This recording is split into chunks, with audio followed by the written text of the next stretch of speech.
we should be live now. Noobifier, welcome to the Late Night Crew Show. How you doing today? I'm good, thanks. I just wanted to make sure that I unmuted myself. Everything's good, and thank you for having me. It's always fun to get on uh, live. I'm normally not on Twitch. I have an account and everything, but I normally don't broadcast. So this is good. It's always good talking to another Canadian. I don't know if that's an okay thing to say. I don't know. Does that make me like a nationalist for wanting to play and participate in Star Citizen with other Canadians? No, I don't think so. I mean, you had Board Gamer on the other week, right? Board So just, gamer? What? no, I'm Does just he kidding. wish he was Canadian? Is that what it is? No, yeah, Secretly? I don't think I think he's happy who he is and everything. But no, it's always good to get it's fun to be part of your country and have that similarity. But we're all star citizens, right? And that's definitely not localized to Canada. So So you're in the military, hey? I am. Or I you still are? joined. Yeah, no, I continued to be. I joined when I was really young, just out of high school, and it wasn't that I just wanted something different. I wanted to get out of the house, and I didn't think I wanted to be a lawyer or a doctor or something. So it seemed like a fun thing to do. We weren't at war at the time. It didn't not necessarily that it seemed safer because we weren't at war, but I was just. It's the same thing as anything you do in life. You know, you want to do something that you may not be comfortable with, or you're not sure of yourself, and it's a challenge. And you, what's the worst that could happen? You could fail, right?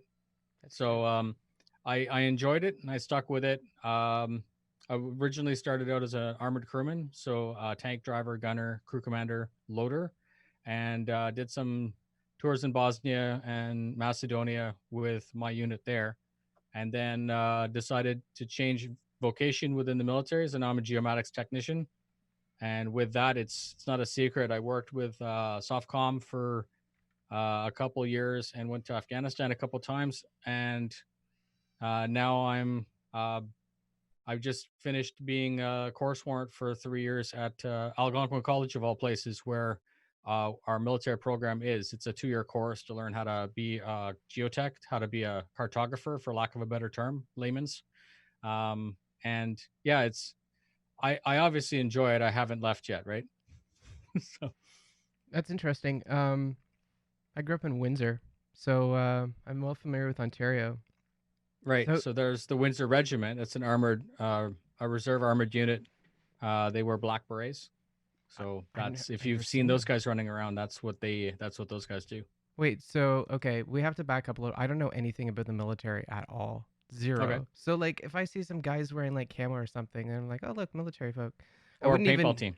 or a paintball team, I wouldn't even notice a beret if they're wearing berets. Yeah. So Okay. in Windsor, there's a tank group. They operate a tank. So it's armored. It's an armored reserve, so militia regiment. But usually, militia don't use tanks because we don't have many in Canada to begin with. So that asset would be normally a reg force. However, the whole point of a primary reserve is to augment the regular force. So they still do all the training, and instead of doing armored like you wouldn't think of maybe a tank, there's a second component to armored, which is armored reconnaissance. So usually those are labs, like wheeled vehicles that have less armor. They're more agile. It's just like any, if you're playing Command and Conquer, you know, like you got the tank that's super slow and it takes a lot of damage, and then you've got the little thing that goes around with the machine gun on it. It's the joke is that the game is actually pretty good description for all of the real equipment, right? So those guys, they have real jobs, and in the summer they leave their jobs and they go do army training and get good, and then they go back to their job and they're there when we need them, right? Or they come in on tour with us for the experience, so they can go back to their unit with that experience. And um, it, it's it's just normal training, right? Are these guys there to protect us against an American invasion? Like, will they? I Because they're in I don't Windsor, think right? we we couldn't possibly. So we pride ourselves on being friends with the Americans. It's mutual. It's mutually good for everyone. I would say that the Americans are the closest similar to us. I mean, we've got obviously the Five Eyes, right? You've got your Brits, your Aussies, your Kiwis, and the Germans and French and the United States. So we're all NATO. Um, but honestly, the quantity of all of Canada is the same population as LA. To give you an Yeah. idea, Yeah. right? So we have 100 tanks, I think, in all of Canada, and they're spread out across all of Canada. We don't have nukes. We have a couple jets. So, I mean, the idea of defending ourselves against the United States, if the United States wanted here, they could just take it. But I It's don't think true. that would be. We'd probably just invite them in anyways, Yeah. right? We're all friends. We have free maple syrup. Yeah, we don't have. I don't think we have to worry about United States invasion, and in which case, yeah, not going to happen.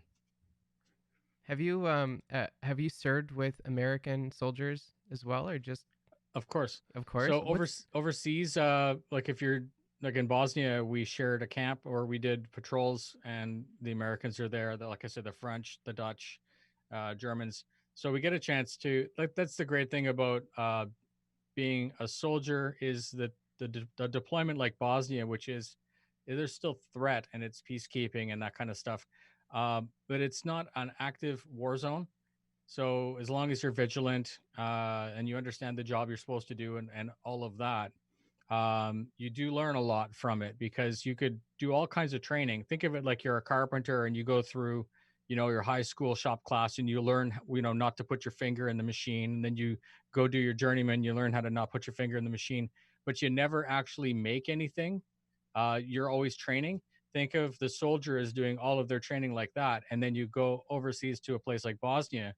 And that's when you really learn at a more elevated rate because instead of someone giving you a task as an exercise, which is canned and rehearsed and made specific to teach one thing, when you're there for real, you're just doing it.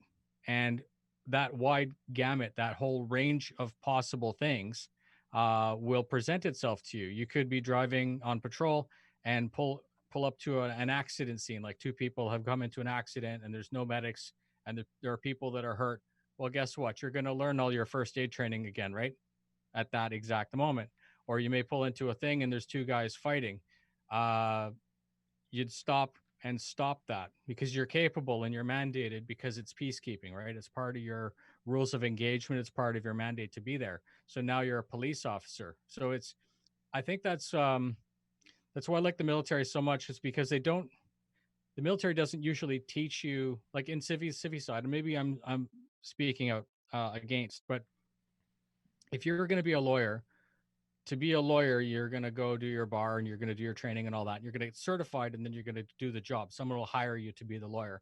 In the military, it's like you're always taught to the level and then you're promoted to the next job and then you're expected to know enough from what you've done before and you may not get the course that you need to be super proficient at your next job, but through doing what you've done before, you know well enough because you've seen the guy before you go through. You know what you're supposed to do, right? And you ask questions. You try not to look like a dumbass. And over time, you're anxious in the beginning, and then you without realizing it, you're more comfortable with the job, and then they promote you again, right? And that's the joke is that when you know that you're not um, when you're comfortable in your job, you know that it's time to get promoted. So, Mm, that's good advice, actually. Just overall, yeah, what is like I it? said, go ahead. What Sorry. is it like serving with American soldiers though? Like, is it a different? Is it different? Like, are they different? Um, well, without getting too much into the weeds, I find again, this is just my opinion, right? As me, a soldier, not nothing to do with government policy, nothing to do with American inter American policy or anything like that. Um, it's not different. It's just that their government is more flexible to do. Americans are proud of their military, and Canadians are proud of their military.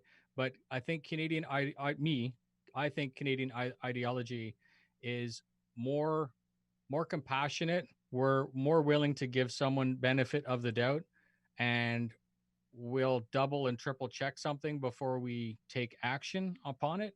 Again, as I don't not uncomfortable about talking about this stuff, but again, this is more uh, my opinion than government policy. This is what I've observed, and again, I'm proud of what Americans are able to achieve overseas, and like when we work together, it's all good. But then at the same time, I'm happy to be Canadian. I'm happy that our government chooses where we go differently, a little bit, maybe more deliberately, because we're such a small force, right? So, Well, the reason I ask is because I have people like, well, I mean, most of the Star Citizen community seems to be uh, like in the military at one point or some relation to it. So I get like I'm streaming and I'll have these people come in, and I don't know, I just don't feel I have much context behind their world because it's a whole different world, right? And I'm just wondering, like, is it really that different between Canada and America? I don't think it's so. Again, the profession of arms is pretty old, and it's pretty deliberate. It's based on years of doing it.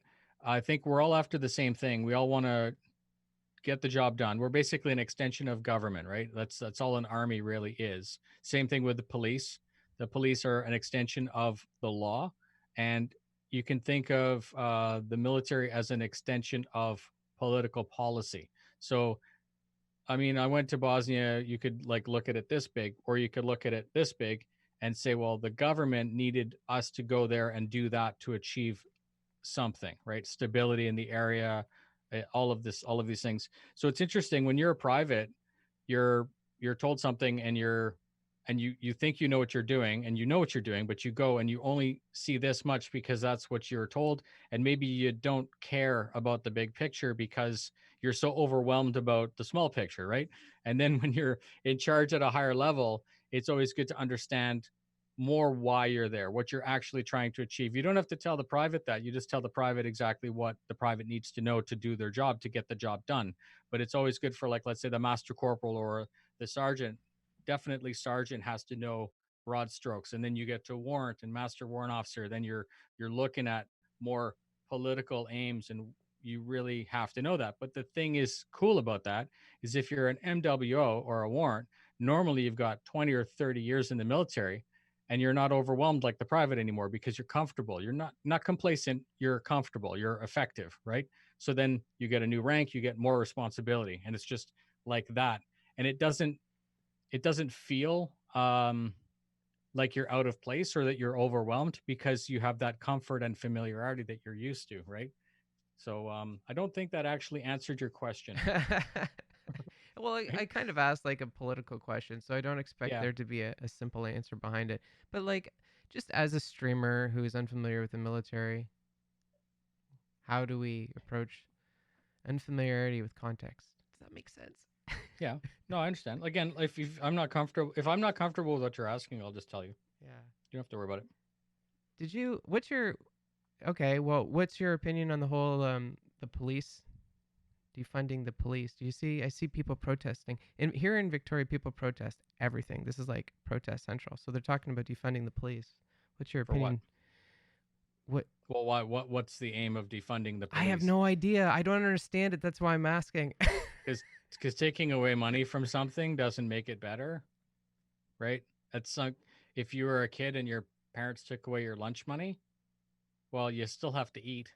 So again, maybe we won't cover that one because I don't feel that I'm up on it enough to comment, I guess, on that. That's cool. Have you ever heard the rumor that they're defunding the Air Force in Canada? Have you heard that before? I mean, if they're gonna do one part of the Canadian Armed Forces is one thing. It's not like three sections, four Right, right, sections. right. So I mean, if they're gonna take money away from the Air Force, they're gonna take money away from everything. But I mean, if you think about it, um, the military operates on its funding, and we need to be funded to achieve the aim. Just like anything else, if you wanted to build a deck on your house, you'd need to set aside a certain amount of money to get the stuff and get the people and build the deck. So you can think of the army as nothing more than a deck if you really wanted to dumb it down. Because that's all it is. It's just a function of something. It's an aim with a goal. So I mean, I wouldn't be surprised, but it's not like the military is they're gonna abolish the military, right? Because military, like I said, is part of the government. So if you start to take away, if there's no military, so this is the thing, military is not about making war, right? Again, we're getting off on a tangent, but this is fun. I don't mind this because it's Cool. I like talking about it. Cool. So if the local municipality said that there are no pink flamingos on your property on Sunday, they made a law like that. It's not like a suggestion, it's a law. And then people put pink flamingos on their lawn, and it's a law, and someone's breaking the law. What happens? The cops show up and they fine you, right? And then the next time they take away your pink flamingos. Without the cops, the law is useless, right? And without the army, the government has no ability to flex, has no ability to project. So the government needs the military just as much as the military needs the government. It's very reciprocal like that. So if you think about it, if the government needs to defund the military, they have to you have to be considerate that they're that we are the government, right? It's the Canadian Armed Forces. It's not the Noobifier Armed Forces. It's not publicly funded. It doesn't belong to Elon. It belongs to the people. So, um, so you does that kind of answers the question, right? Like, because the government could decide that they need to, I don't know, do something in Mali or do something somewhere else, and or let's say someone's threatening Canada, our interests. And it doesn't have to be on our soil. It can be an embassy somewhere or something like that. And then we're going to put sanctions on someone. Well, sanctions without force, you have to be able to back it up, right? So you can't just say, I'm going to do this. You've seen those people at the restaurant. They have their kid and they're like, you better be careful. You better be quiet or you're going to go in the car. And then 2 minutes later, a kid does the same thing. You better be careful. Eventually people stop listening, and the kid already knows that the parent's not going to do anything. And finally, you're just like, the kid's grandmother says, parent, you're doing it wrong, get into the car, you're finally like, yes, finally someone's had enough balls to fix the problem. So like I said, the point I guess of the conversation is that the army is part of the government, and the government derives its power from our ability as a military to go achieve the aim. We are the threat. We're not just a threat though. I think you understand. We're multifaceted, right? Definitely, yeah, and pushing boundaries, and I think it's a good thing. I don't really have an opinion, regardless. Also, Yeah. I wanted to thank Captain Richard for that insane raid of 177 people. That's crazy. Wow. Yeah, that's nuts. Nice. Thank you so much, Captain Richard. Very generous. Welcome everyone. This is the Late Night Cruise Show, and I'm just having a chat with my friend Noobifier, a fellow Canadian. So, greetings to Noobifier. Um, Big fan of Captain Richard, obviously. yeah, for sure. Yeah, So super chill. yeah, I met him at CitizenCon. He is an amazing individual. I'm so inspired by him. So excellent streamer as well. The reason why I asked about the defunding of the Air Force or that rumor or whatever, I think it was in regards to the us buying F-35s, and our F-18s were like falling apart. So So that was like, I think that was like 6 years ago. yeah, that's right.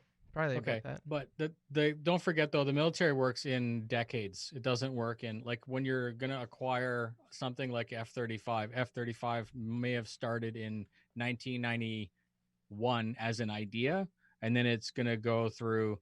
We're gonna build a jet, and then there's a big committee that decides what the jet needs to do. Right? They're like, well, we need it to do this, this, and this, and then they put it out to contract, and then the defense contractors are gonna take funding. They're going to do a proposal. Like, it's years and years and years. So defunding, that's a government contract. That's not necessarily defunding the Air Force. That's not buying a new piece of kit. It's not the same. You could see it as not being the same, right? Yeah, I could see that. I just think I think they should just turn it into like the Coast Guard or something. I don't know. I think that our Coast Guard's way more valuable just because we have to worry about the northern climates, like Right. icebreakers and stuff like that. I have a few friends that are in none of it, and it's incredible, truly crazy part of our world. Um, so Yeah, we could go to Star Citizen now if you're excited by that. I had a bunch Of of course. people in my stream. They wanted me to ask you what your three favorite ships are. So I actually I actually very like the Carrack. Obviously, it's your Starship Enterprise, your mini. Well, we'll call it the Voyager. It's not quite the same size, but it's not about the physical layout of the ship. It's about the idea of what the ship can do for you, right? They're building a universe, and the point of this beautiful AK universe is to go out and look at the universe and explore it and see all of the things that the devs have built into the game for us, all the lore and stuff like that. So the channel's not really built on lore. I've started to do kind of a history channel kind of thing. Like this is your freelancer. This is all of the history of the Cutlass. But you'll notice that Paul and I don't work the same. Like he's a historian. Sorry, Astropub. Mm-hmm. He is very invested in all of the nuances of like this person said this and this person was thrust into power and there was a power struggle. All of that stuff, as far as I'm concerned, is part of the movie, right? I don't want to see the movie. I don't like to see uh previews of movies before I go see it. I would rather just have someone tell me, go see the Joker. It's good. Right. And then I walk in, is Batman there? Is it, what time period is it? I don't even know. And I don't care because it's the surprise. Right. So having said that, you can understand why the idea of surprise is good and why exploration is basically surprise. So the ship is big enough that I can run it with a couple people. I don't have to worry about a crew of 80 and stuff like that. Aspirations for large ships aren't really there.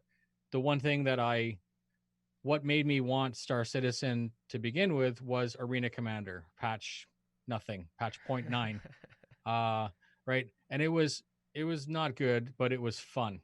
Does that make sense? It wasn't a good game, but it was fun, and you got better and better, and there was that skill risk reward. So I do have a saber, even though it's not the meta.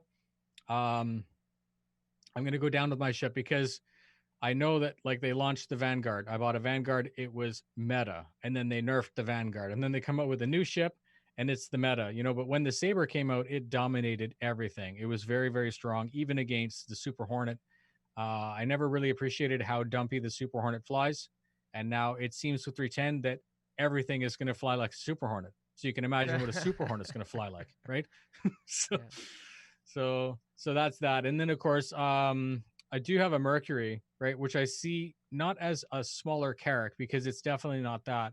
I see the Mercury as a Connie, so it gives you all of the cargo running, that kind of stuff, because it does have a significant cargo hold for its size. But then you have all of the data running and whatever gameplay that might be. So again, we know what the devs have always given us these technical documents like this is what we see for medical, this is what we see for permadeath. Those things are from 2013, right?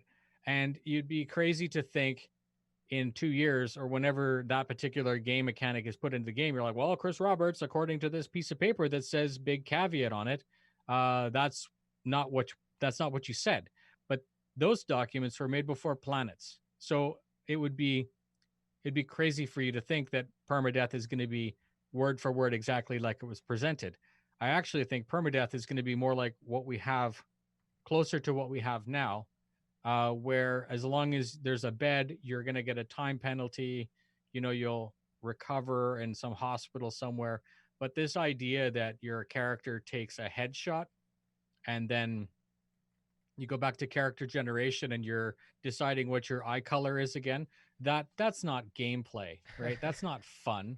That's that's stupid. No one would. No, I don't think anyone would want to play that. Or let me be arrogant and say the vast majority of the player base wouldn't want to be character generation citizen, right?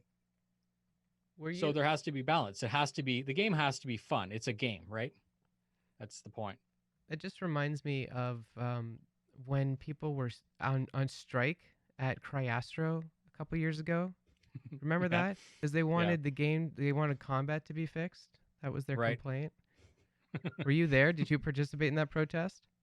No, I mean, like I said, I I have a job, and it's not that I'm saying like I'm above it or whatever, or that if that's what you want to do, go do that, because everyone again has to have fun. Everyone needs to do or get out of the game what they want. Um, I I do think those kinds of things are funny, especially the fact that they're built into lore. You know, like again, you got Jump Town, and Jump down, yeah. like people like, so for example, like Soros for the longest time was holding down Security Port Korea, right? It's all we had. We had Kovalex, you had your SPK, and you had Port Olisar, and that was it. And you had what, 15 people in the server, and he would just go into Kovalex, no, Cryastro, and just say, sorry, Security Port Korea, and say, I'm at Security Port Korea, come get me, right? And it was very fun because then the devs added a little control booth and a little screen so that when he was there, it was slightly better gameplay, right? And he had spent hours and hours and hours just monitoring the corners, and it was all we had at the time. So I don't know. It's just cool because I think that in an open development like this, people like, for example, Soros doing that, the devs saw it, or maybe someone had a conversation said, "Do you think that you could, give me a screen that I could see what airlock the person was coming into, right? Because that's what a security booth would be." That's a good And then point. they added the clear your crime stat, and again, the game's evolving, and I just think it's I think it's a lot longer than most people, because none of us are game developers, or if you are, congratulations, you knew something that the rest of us didn't when you backed the game. Um, it makes sense now that we're what, 7 8 years into the game, that we as our original backers, or maybe even as newer citizens who are up on what it is, we know it's going to be another couple years. And even if you didn't, you could look at where they thought that we would be this time, and where they actually are, and how much work there is there. Like, you don't have to be super intelligent to see that we still have a long time to go. And that doesn't mean that the game won't be fun in the meantime. It's just it's iterative, right? So now we have prisons, we have caves, we have this and this, and all these things are starting to come together, and that's fine. But the actual day that Chris Roberts says no more server wipes, that's the day in my brain where I'm like, okay, last reset. Now it's Noobifier plays Star Citizen, not Noobifier is testing alpha for Star Citizen, right? That's gonna be a So heck of a day. yeah, Can and you again, imagine that? who knows when that might be? It doesn't really matter as long as we're still having fun. And I know that's not the popular opinion from the haters, for example, like the Star Citizen, the people that question whether or not it's a scam or not. Again, feel free to do whatever you want as a human being on the planet. No one's ever held a gun to anyone's head and said you must buy an Icarus or a Javelin or something like that. It's all voluntary, and it you really there's a difference between someone being super predatory and then someone volunteering their money or time, right? We're all volunteers here. If you don't like it, well, it's kind of like being pissed off at your wife all the time. Like the guys at work, he's always coming in. It's like, oh, my wife's such a pain in the ass, or maybe, my husband's a pain in the ass or whatever. And finally, you just say, get a divorce, Yeah. right? Like, why are you still here? So if you don't like Star Citizen, uh, take a break. It's perfectly fine. We'll still be here, you know? Yeah, we're not watch going video anywhere. watch videos, like, I don't know. I need to take a break every once in a while. Work becomes real, or I've got a construction project in the house, or it's super nice outside and I don't want to sit in my basement. Done. We're in between patches. I'll take a break. It's normal. It's healthy. I was really surprised to learn that the Shipbreakers game, that project had started in 2007. So Right. even if that isn't all their development time, that project still started in 2007. So it's no I mean, surprise. it takes time, right? Yeah. But and that's the thing, is that we're oblivious to that, and it's nice because you're just like, well, there are tons of games that, for example, Fallout 76 was launched, right, as a thing. I like Fallout 3 and 4, and they're like, they announced it, they showed a trailer, and I'm like, that looks good. And then they're like, it's coming out in 2 months. And I'm like, holy shit, right? Like, where's the development? But the reality is that it made me realize that we're lucky that we see the development, or maybe you can consider that you're not lucky, that you don't want to know what's going on. You just want that finished product. In which case, EA taught us not to pre-order games, right? That's Just buy true. it when it's ready. Listen to a couple reviews. Watch Angry Joe if he likes it, then go spend your $50 and buy the game. You know, so I that's that. I consider myself an OG Fallout fan. I had to upgrade my CD-ROM on my computer when Fallout 1 came out because I didn't have a fast enough CD-ROM. So Nice, nice. so I wanted to ask you what your video game resume is. Like where did you start your gaming life?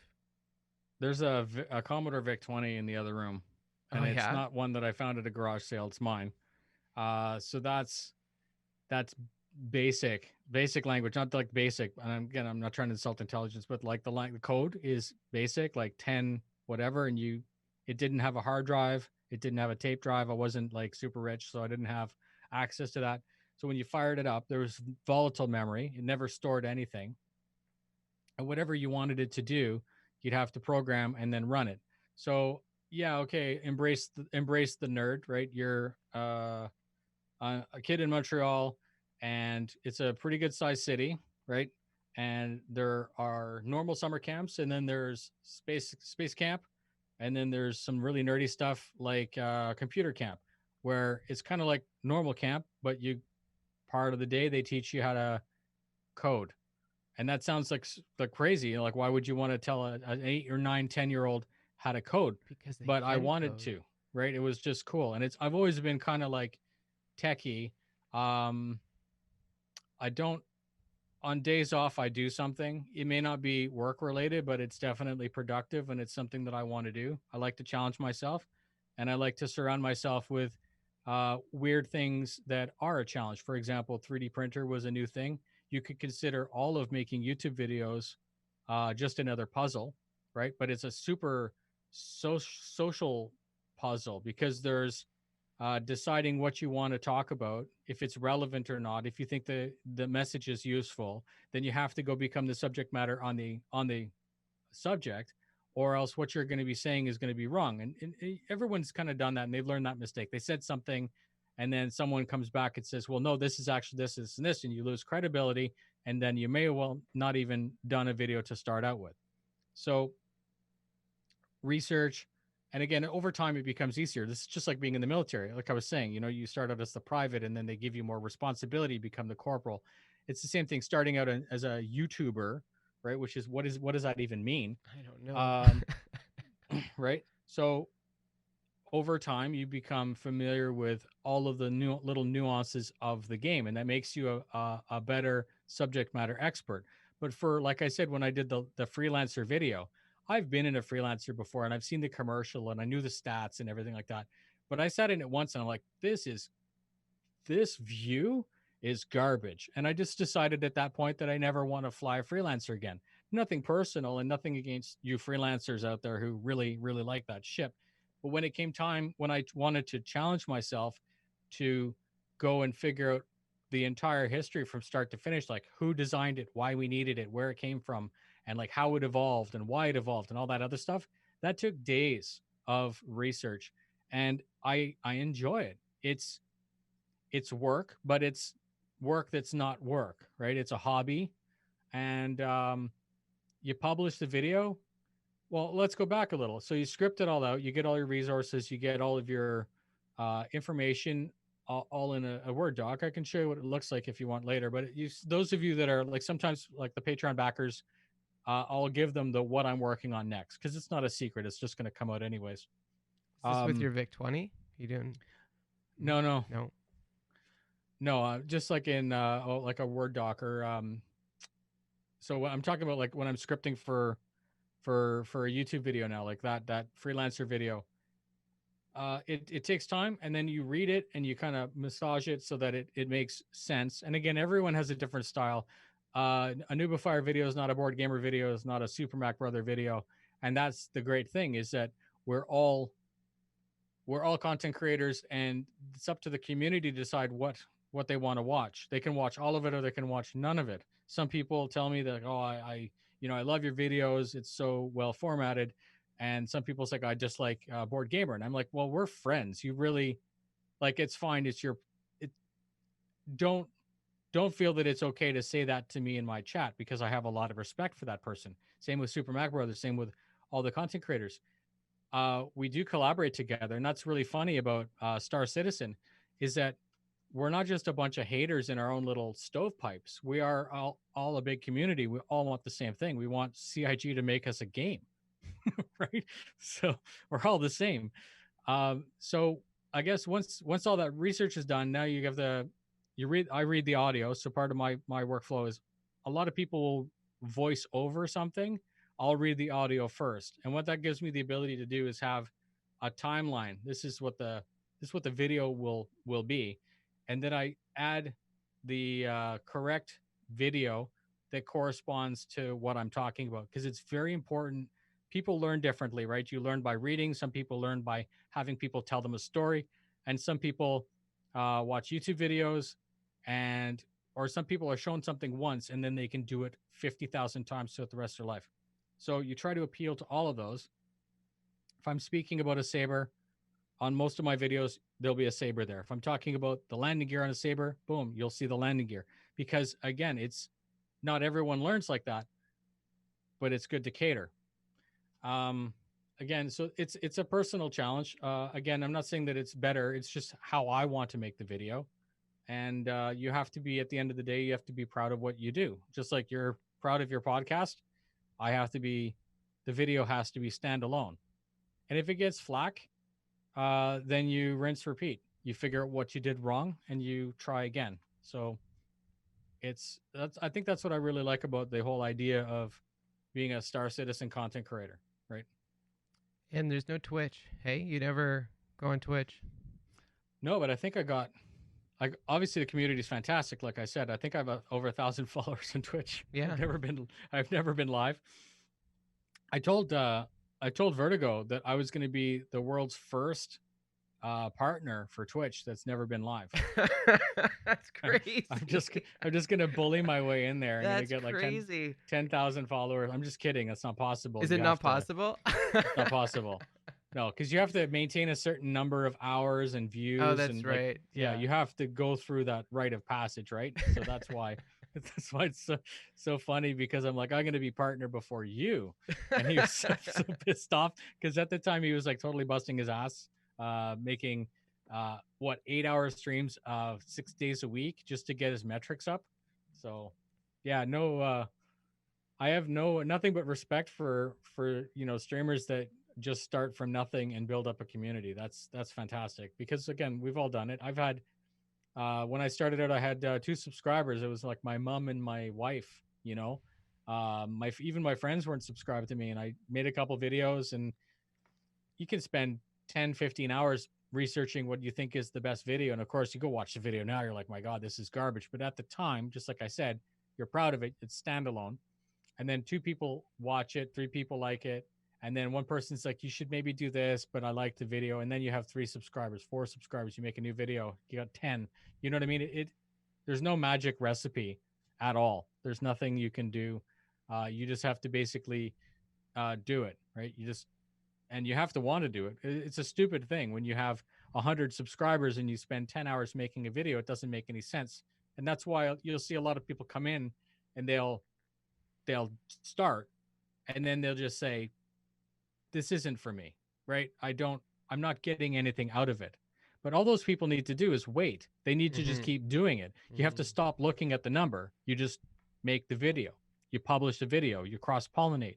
You become a good community member. You support other people. You know what I mean? Like, there's no recipe. There's no magic there. You just do it. Like, I've been doing this for 5 years, and right, someone could say, well, that's, you wasted all your time, but I didn't. I didn't waste my time. Irrelevant to Star Citizen, I had fun making videos. I learned something from every single video, right? So People in chat are asking you about computer hardware. Seems to be a popular subject. I can. It's I should. okay. I mean, It I should can be I can chat. read it out for you. I'm just surprised that like people are really interested in your knowledge with hardware. Like, you have a partnership with Virpil or something like that. Is that right? It's not a Not partnership. a partnership. So one thing, if I post a link in chat, am I going to get triggered? I don't think. I hope not. I don't know about these bots. Oh yeah. Okay. Didn't. Yeah. Sorry about that. So, okay, that's fine. But you have the ability to copy paste that over. Can you just copy? Like, do Yeah, you I'll have the give this a ability to try. post? Good. Yeah, I'll give this a So try. all that is a Google Doc. That's my hardware.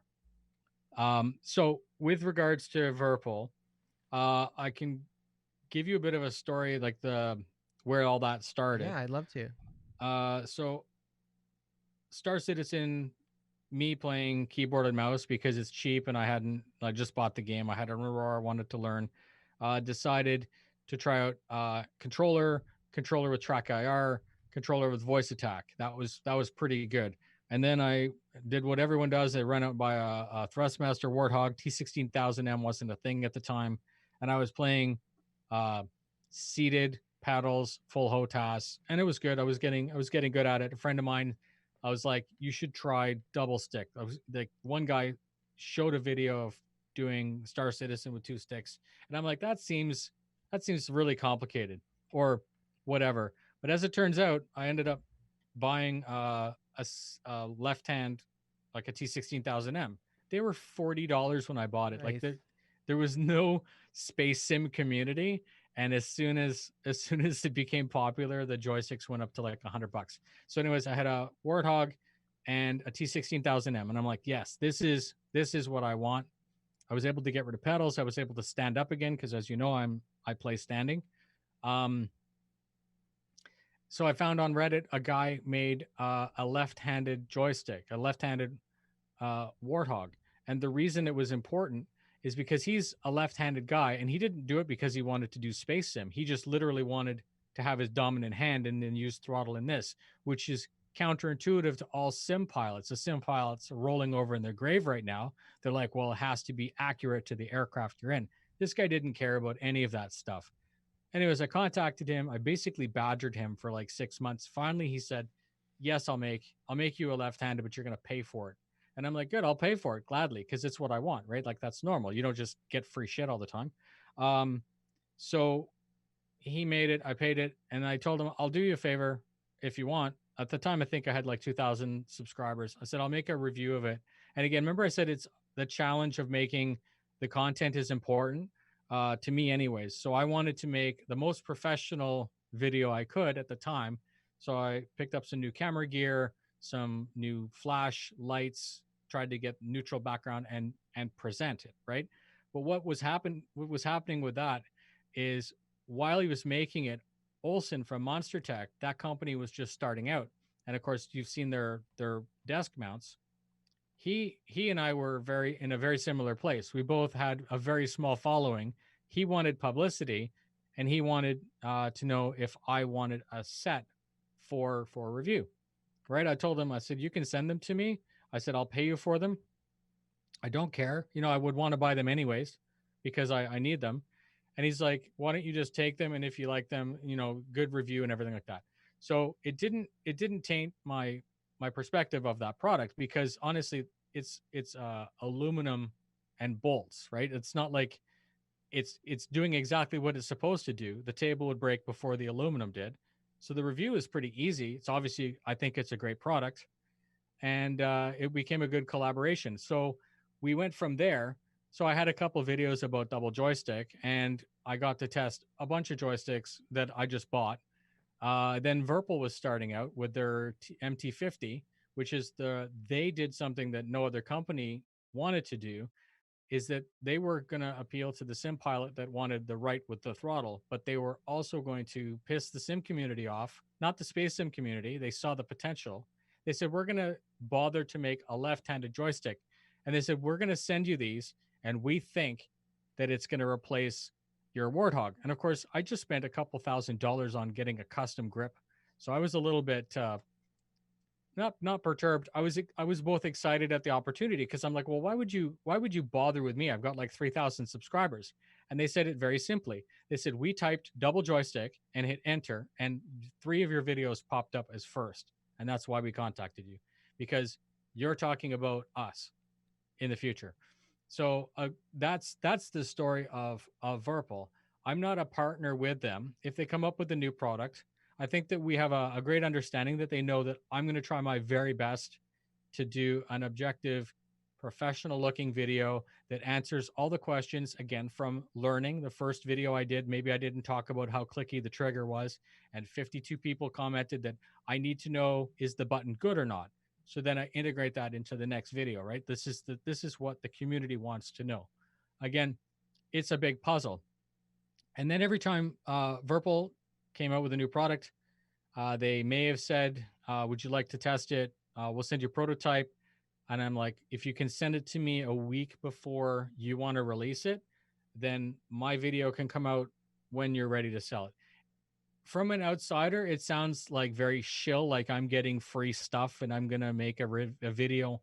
But just like I said about Monster Tech stuff, Verpal is not perfect, but it's very good compared to some other stuff.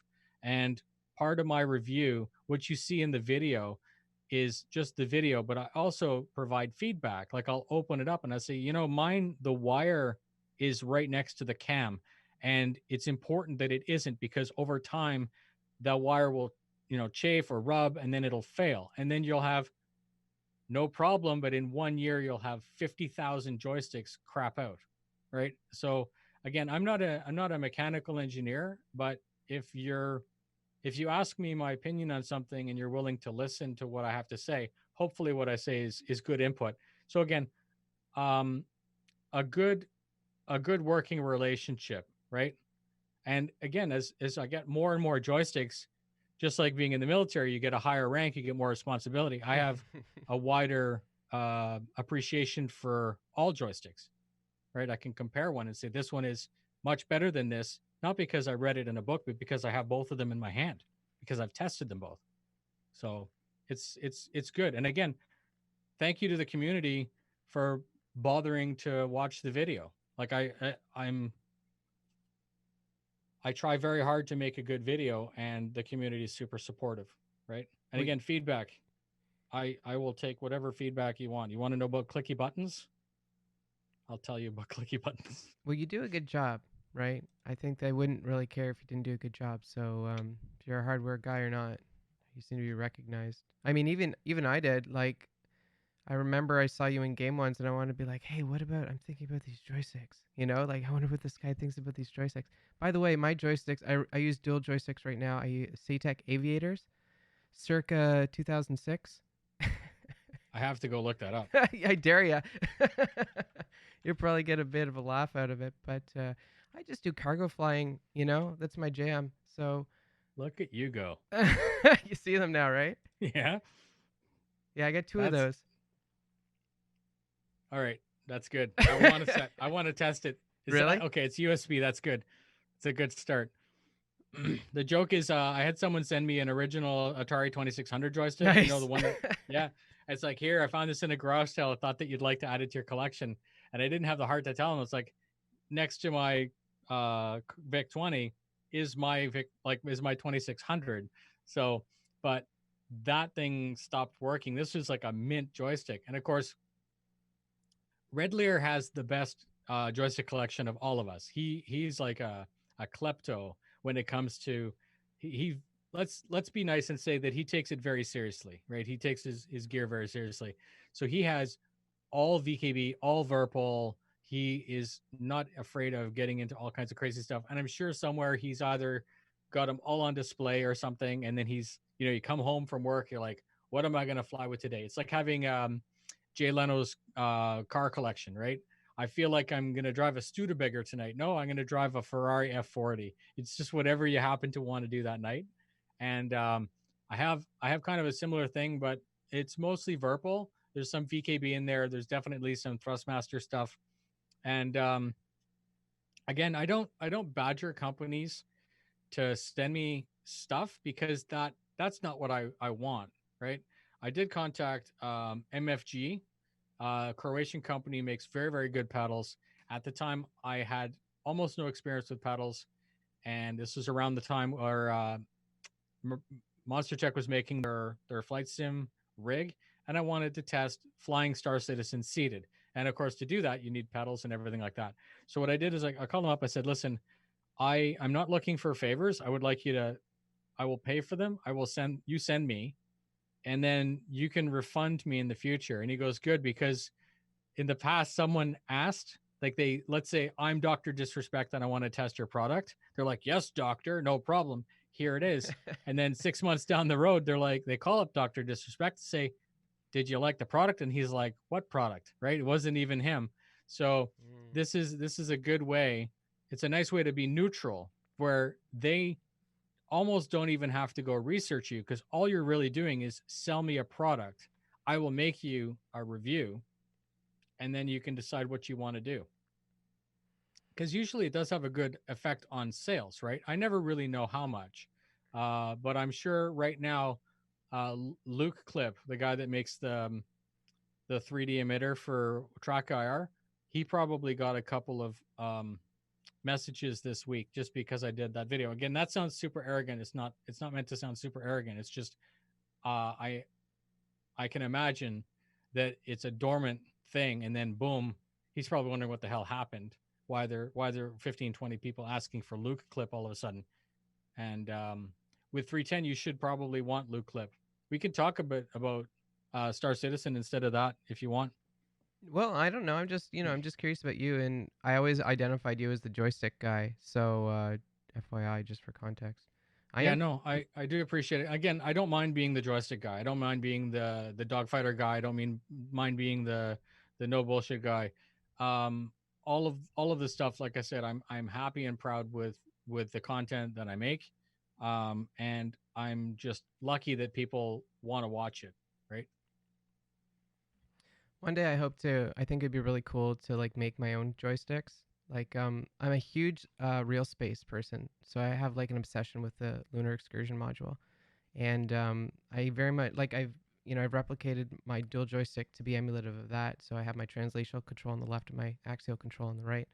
Yep. Um, and it's so hard to find that because the original LEM had a twisty z-axis. So Right.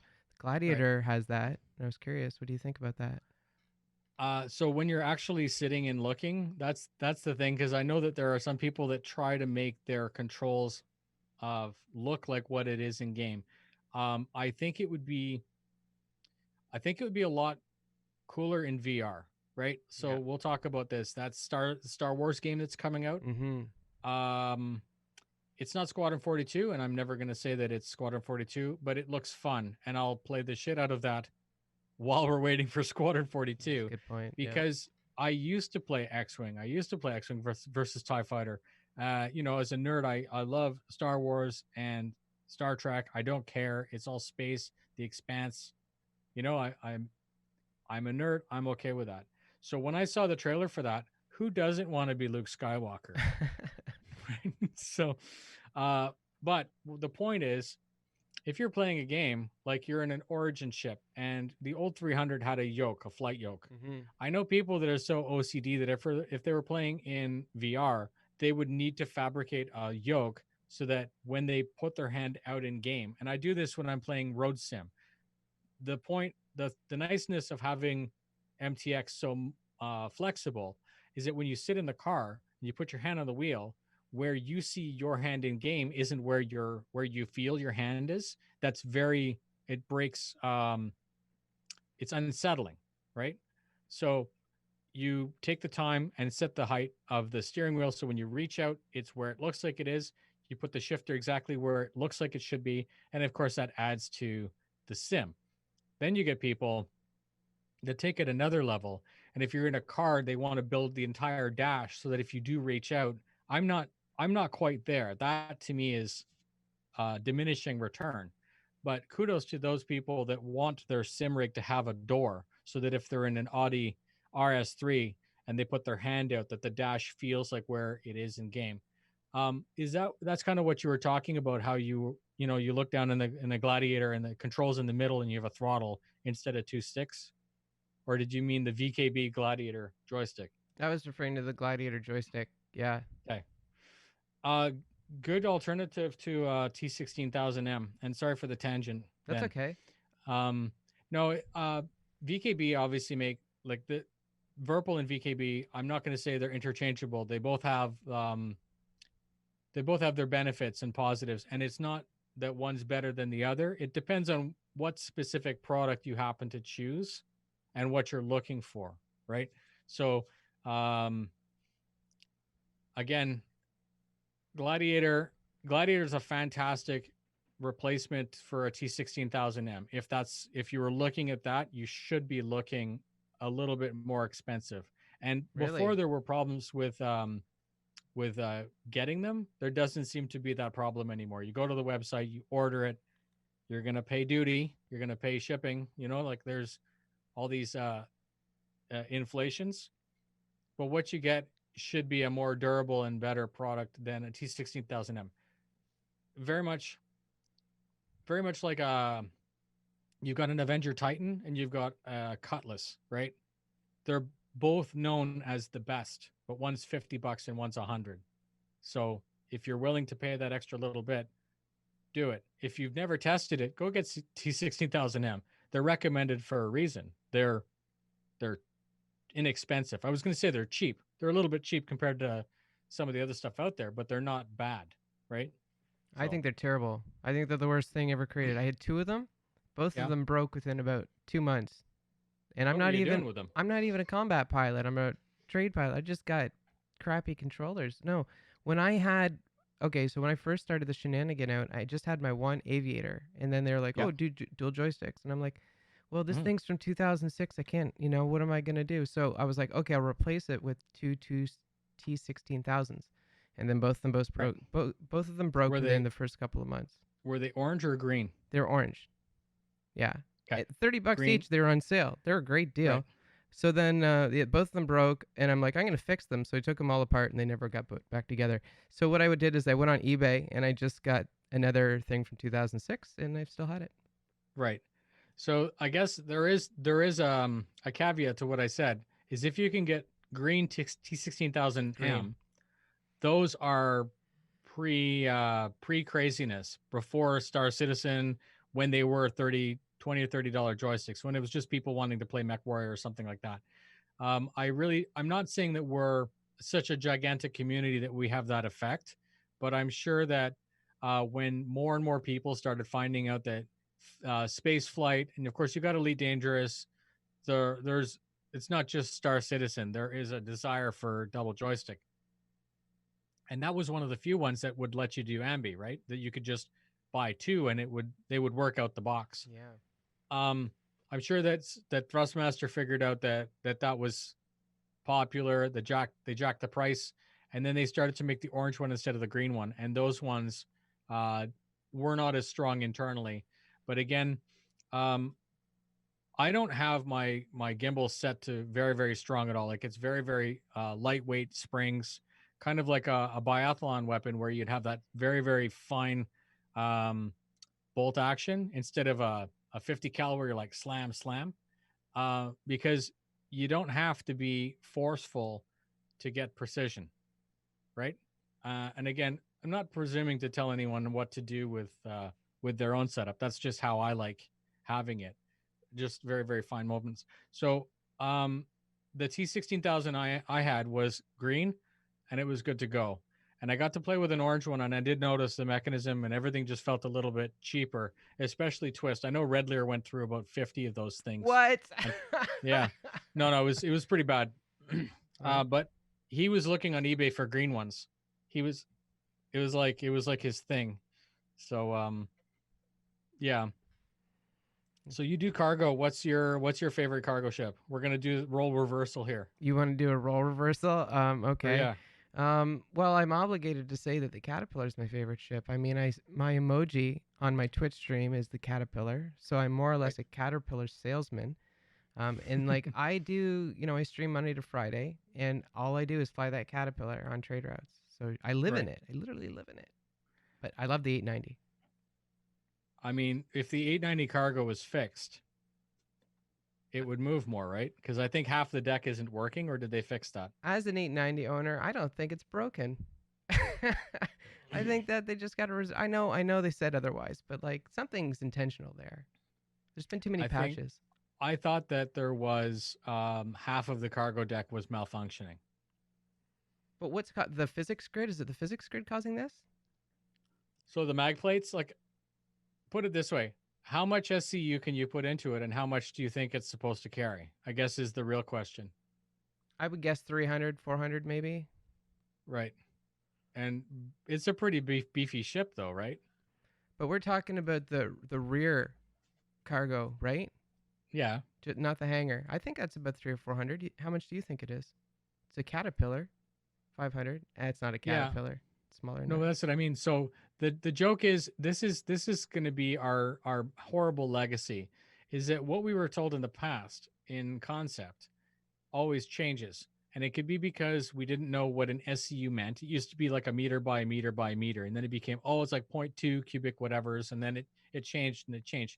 You go all the way back to 2014, 2015.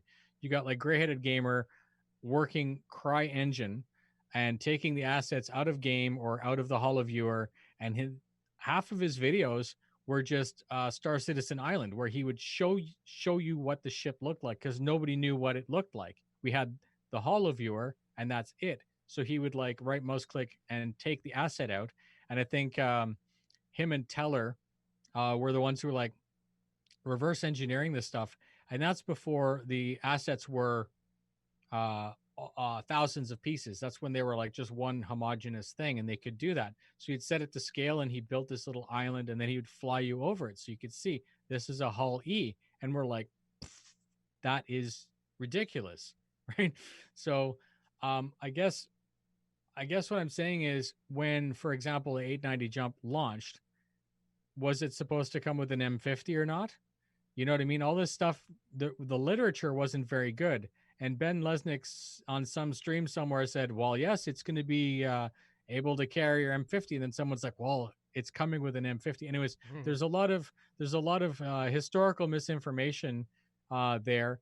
And then it's the same thing with the Carrack. The Carrack was supposed to be like 1500 SCU in the cargo containers. If that was the case, if that's how it launched, you would not need a hull C. You Oh wouldn't yeah. need, you know what I mean? You wouldn't, that would destroy any other ship. And again, new concepts make old ones irrelevant. And it's just the nature of our game, right? I had an Aquila, and the Carrack came out in 2015, and I'm like, Aquila, what? But before that, I was in love with the idea of that ship. And then this ship, $20 more, and it offers so much more, right? So I think that'll be a good spot for the Aquila in the future, whatever scanning would look like or whatever exploration looks like. it's just old. It's like It the is old old, yeah. Scythe and Glaive. Like until Thursday, I thought that the Glaive was just super sexy, right? It was just like this articulated, and it's all like almost an animal. And it was comfortable. I'm used to seeing that from all the way back. And then they released the new one, and I'm like, damn, that looks good, Oh, that's right? cool. You like it. I like it because it's so ornate. It's so detailed. It's Star Citizen. It's next level, right? You go look at the original drawings for, go look at the original, I don't know, Drake Caterpillar, and tell me that that looks good compared to what we have. And I'm not even saying that Caterpillar is a sexy ship, but the new one looks better than the concept. And there's no denying that, right? Anyways, it is a, I like your choice of ship. If I was going Thank to you. take a cargo runner, Yeah. I would take that only because of the modularity that we don't yet have. Because you could take that ship and convert it into your flagship, right? You could swap stuff out. You could have bunks in there or whatever. We That's the joke. Because remember, I was talking about documents at the beginning of the show, the permadeath document, what medical is going to look like. We don't know. We knew when that ship launched, everyone was speculating, well, you could have this kind of thing and that kind of thing. But that guy doesn't work at CIG anymore, right? Yeah, He that's true. he's not doing a Lego game or something, or maybe he's like working on I don't know, Fallout 77. Um, but again, so what he wanted to do with the ship gets put into a box. it gets put on a shelf, and then someone picks it up. And I'm not saying that people don't respect or wouldn't do their research. You'd have to understand what the point of the ship was. But maybe the guy had in his head like, oh, I need to make an armories one, and that's something that he said on ATV, and we're not going to get it because whoever is working on it now didn't realize the ramifications of not knowing. And how could they know, right? It's weird. Yeah, well, Star Citizen is like just it's never ending, and it's like there's generations with it, like different groups of streamers, different groups of people within the company. It's like different types of trolls come and go over time. Yes, there It's are infinite. our friends, our friendly trolls. Again, this is the joke. Is everyone's like you don't have to pick a side, whether you like it or not. And you're all entitled to your opinion. And all I would love is just people to not take it so personally. Ladies and gentlemen, it's a video game. Yeah, that's true. Who cares? Fuck. That's what Right? so many people at CIG. I think they are employers. They are employees there. They kept saying to me, "Don't try not to take anything personal." Like that was a mantra, and I'm like, I wonder why people say that so much. But I'm starting to see why over time. So I can contextualize it just with what I know. I have a YouTube channel. There's 55,000 people that have subscribed, and that's they did for whatever reason they wanted to. Uh, People come and go, just like the video game, just like CIG, and people comment. They get what they wanted. They comment and they're like, "I'm happy with that," or they say something negative. But you always have to look at the the scale, the context, right? And I'm not saying that I just automatically disregard people that say something negative. This is what I've chosen to do. And again, if you're a YouTuber, you may choose to do it however you like. Someone will say something in comment. I actually read every single thing out there except the ship giveaways. It's impossible for me to read, you know, 5,000 type something in the chat. But because what's the point of making content if you're not going to learn from other people's comments and interaction, right? It's a social thing. So answer the comment. Some guy comes in and maybe they didn't quite understand the what I was trying to do, and it could be a quick fix. You're like, here's your answer that you were looking for, and then the guy comes back and back and forth. You're like, this guy, I'm not going to satisfy this person, right? The person has made up their mind that they're right and I'm wrong, and I'm literally wasting my time. So then what I might do is go find out if they're a subscriber or not. If they haven't bothered to subscribe to for free to the channel, then I may send them one final one, basically saying thank you very much for your question, but I'm gonna just accept the fact that I'm not gonna change your mind, right? And it's okay. Not everyone has to agree all the time. Um, Earlier when I had 300 subscribers, if one person commented negatively, it used to not throw me off my game, but I would try to understand why, because it was such a larger cross section of the community, right? It's 1 out of 200 instead of 1 out of 50,000. Um, and again, I'm not trying to sound like my head is this gigantic thing, because I just make YouTube videos, and I get out of it, which is the social interaction and the greatness of growing a community and meeting new people and opportunities like tonight with you. So this is the point. But I guess you can't make everyone happy. And I know I had one conversation with a CIG dev. I'm not going to throw anyone under the bus because it's not nice to kiss and tell.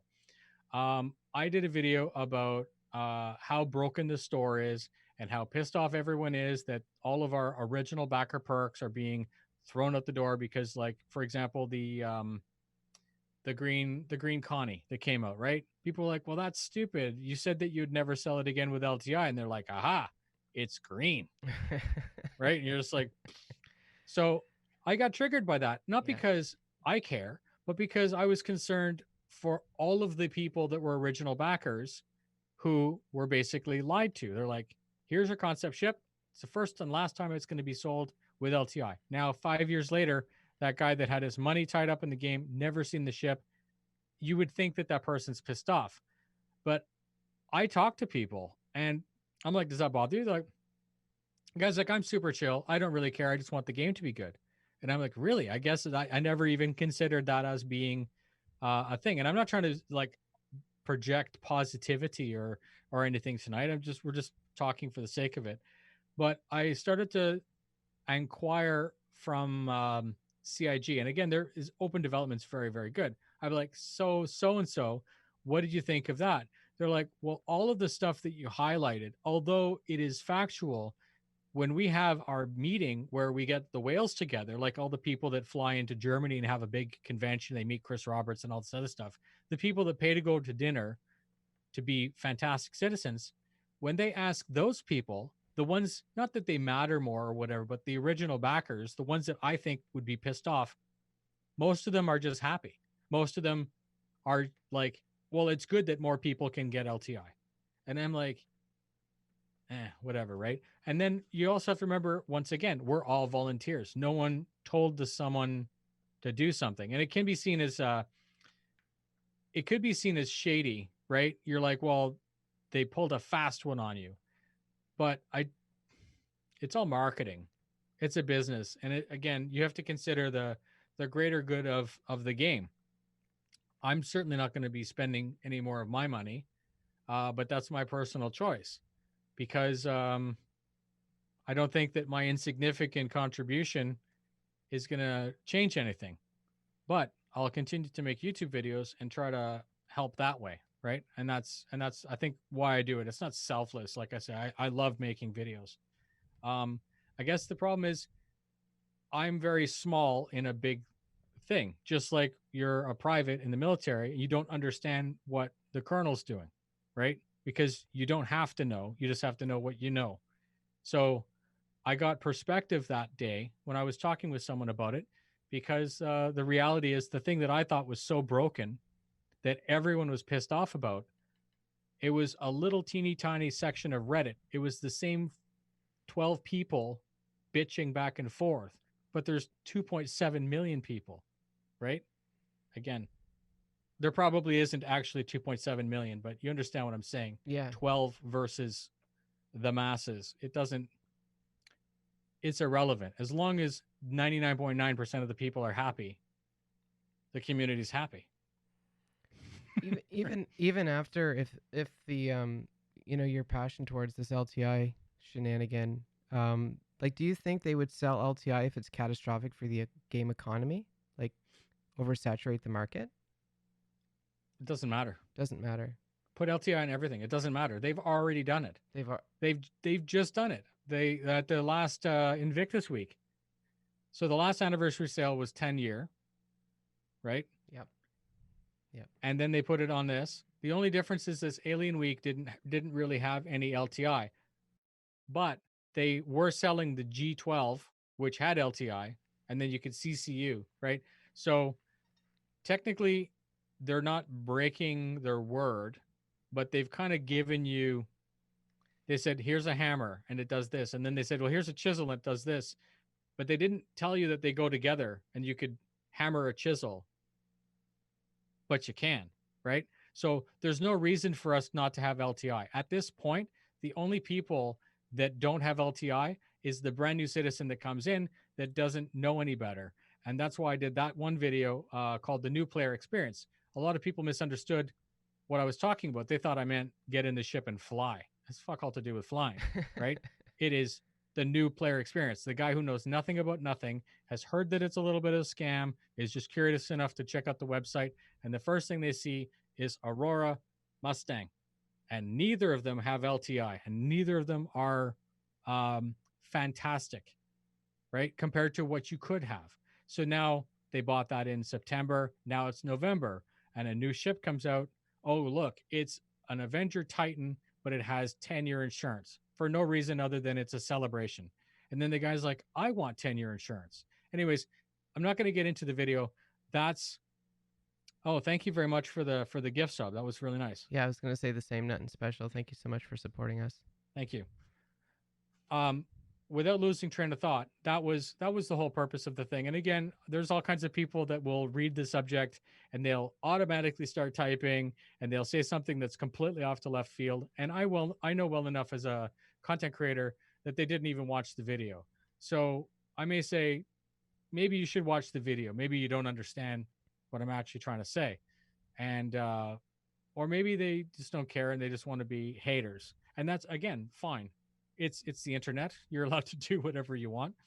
But again, I just think personally, for me, I think it would be cool that a person comes to this game, buys something, pledges something, their starter ship, what everyone tells them is the only thing you need to buy, and that thing comes with 10-year insurance, so that in 2 months, when everyone has LTI for sale, they don't go and have buyer's remorse because it's the same price, and now they're stuck with it because they can't melt it because they got to buy it again with war bond, right? It just seems like we're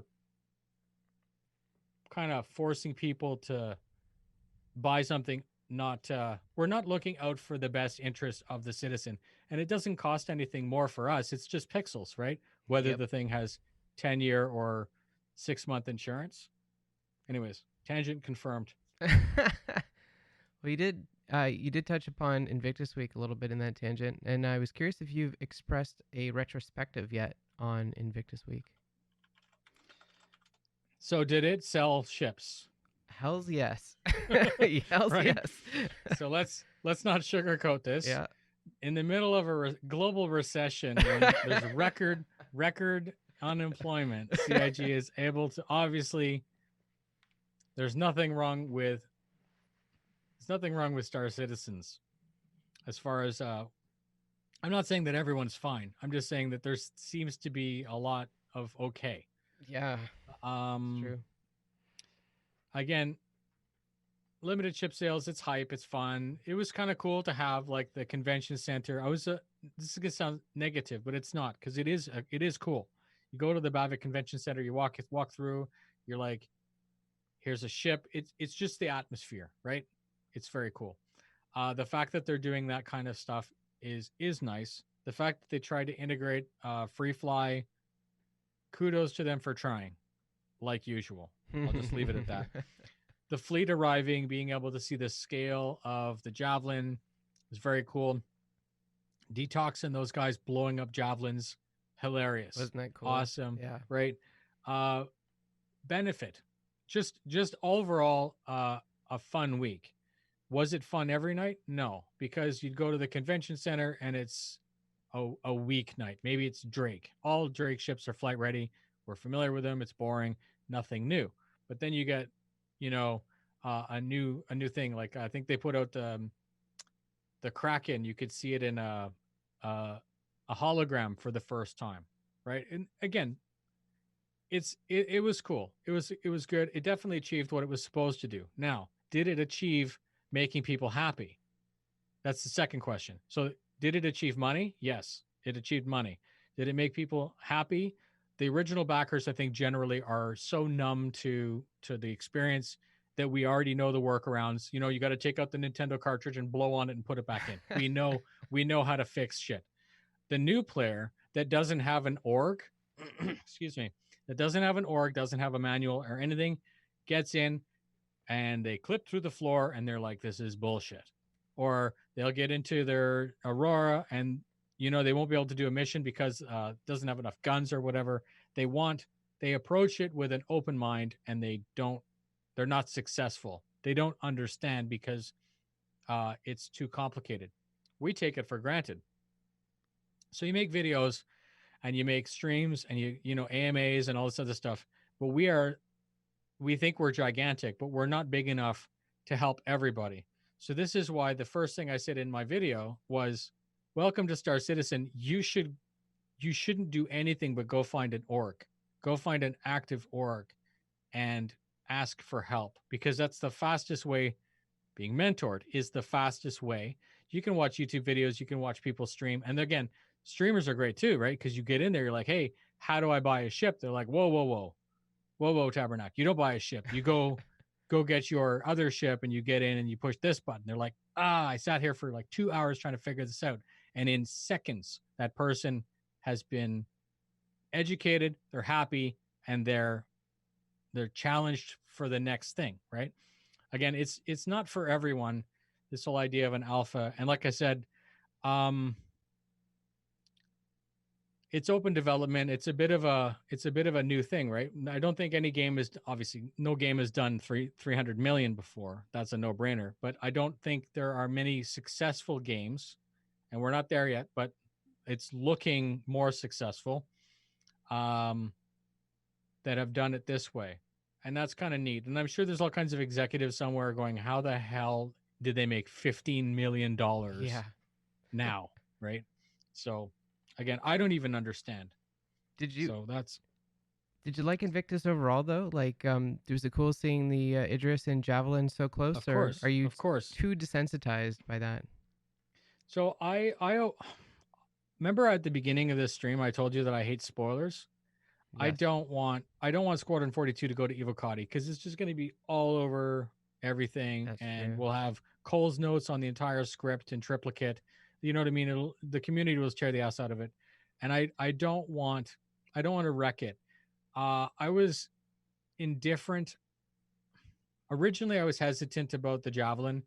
I was upset that they were going to have a full interior with it as well. And again, if a bunch of 30-minute videos about the entirety of the ship. The fact that it was just the outside gives us enough of the scale to realize, wow, right?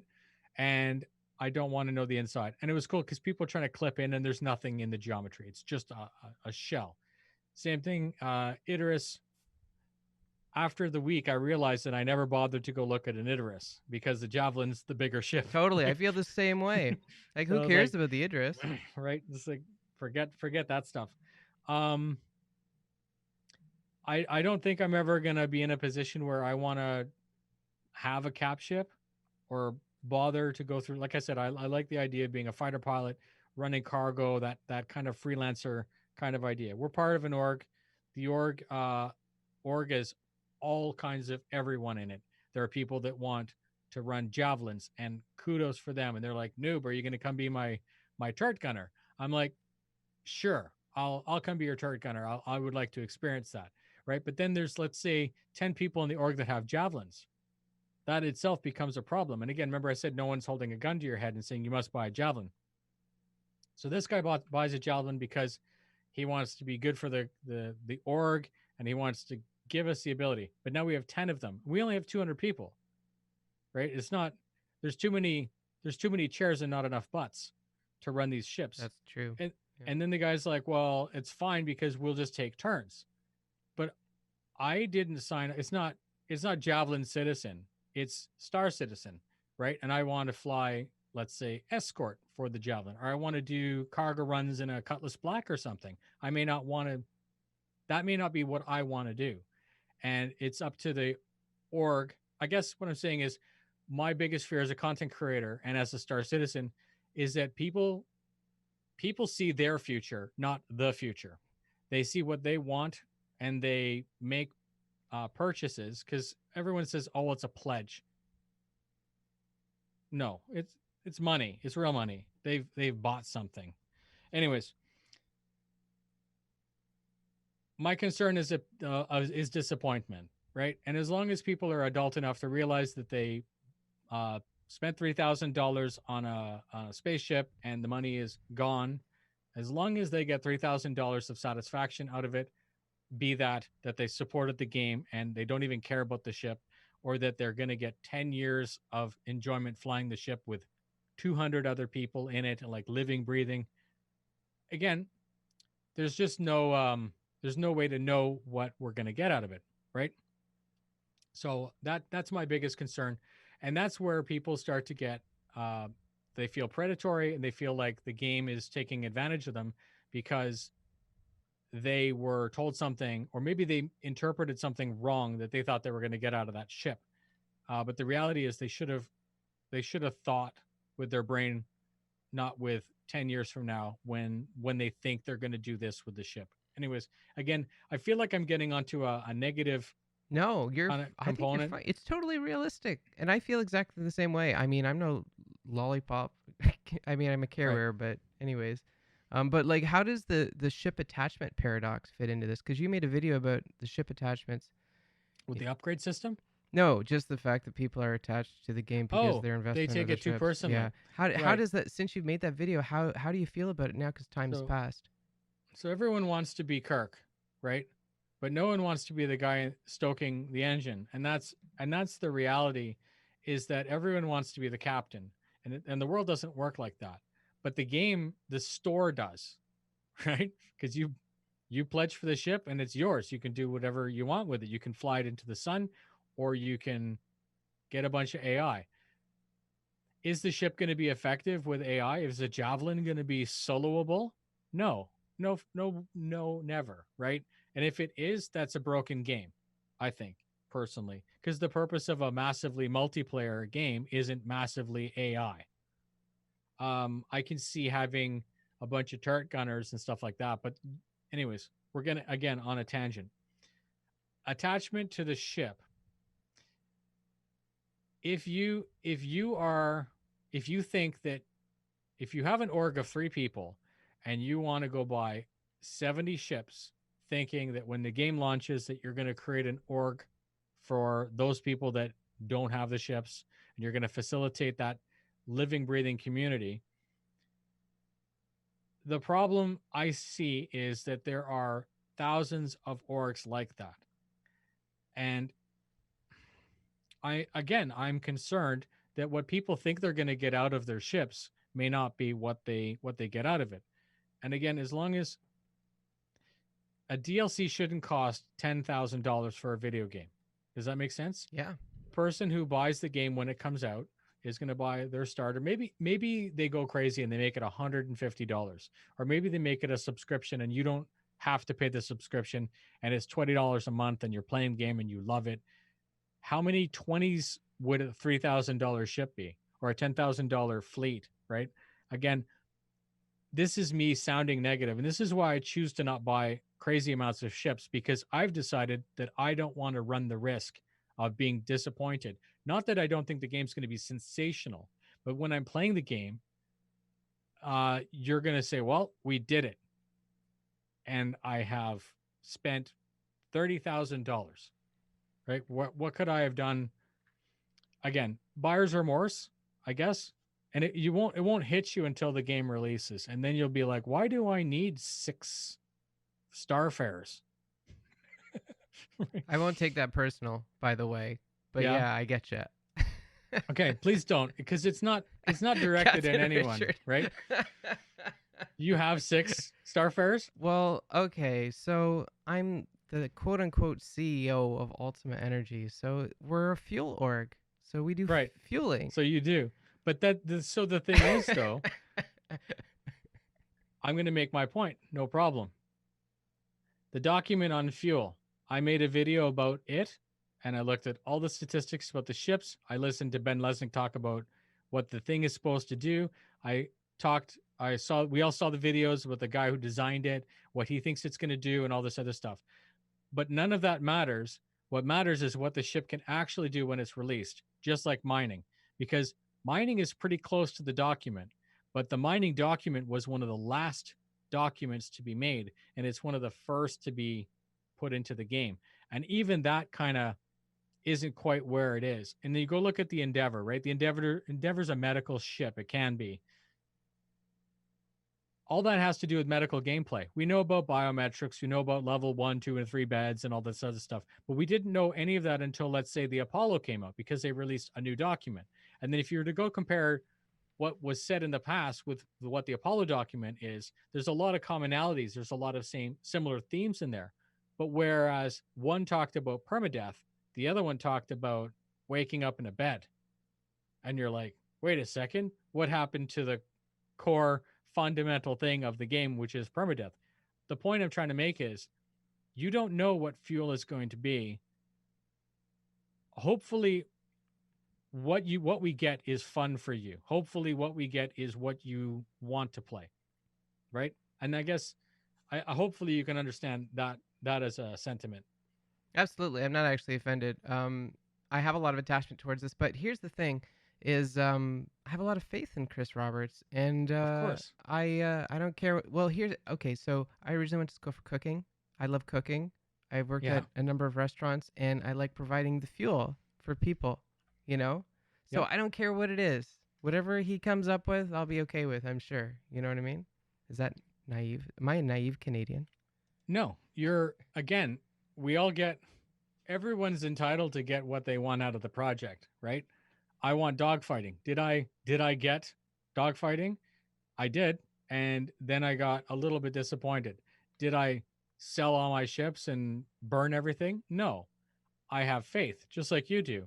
But at the same time, um, my day to day, I'm a busy person and I have to focus on what makes me happy. So I know better than if something comes out and I'm not in the right mindset, I won't make a video about it because the tone won't be what I wanted. It'll be a bad video. And it's just I approach the game the same way.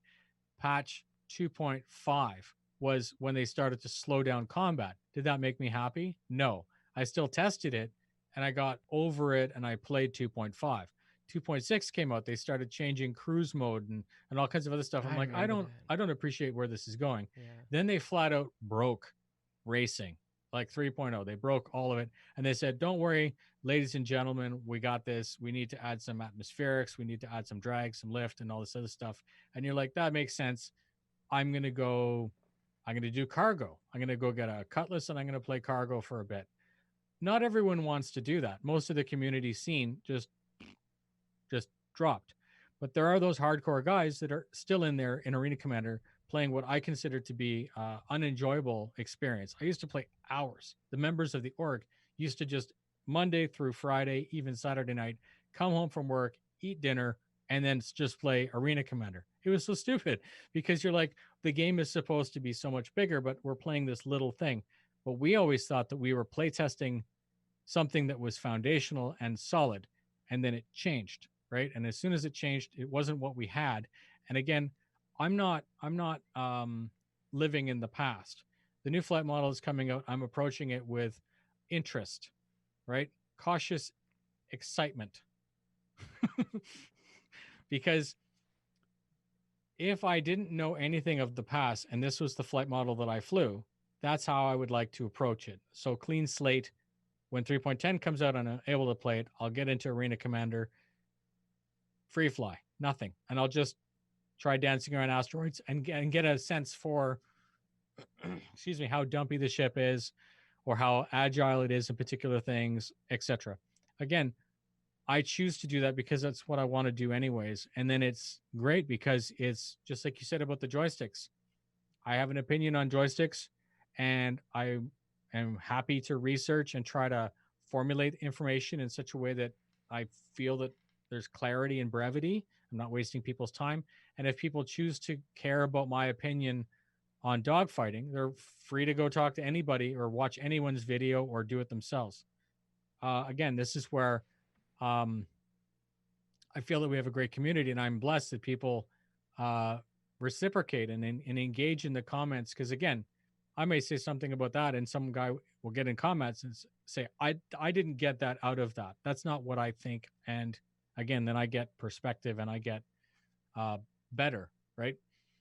So uh, to finalize all that, I hope that you get the fuel that you want because because again, do you know if we're going to be able to scoop fuel or mine it?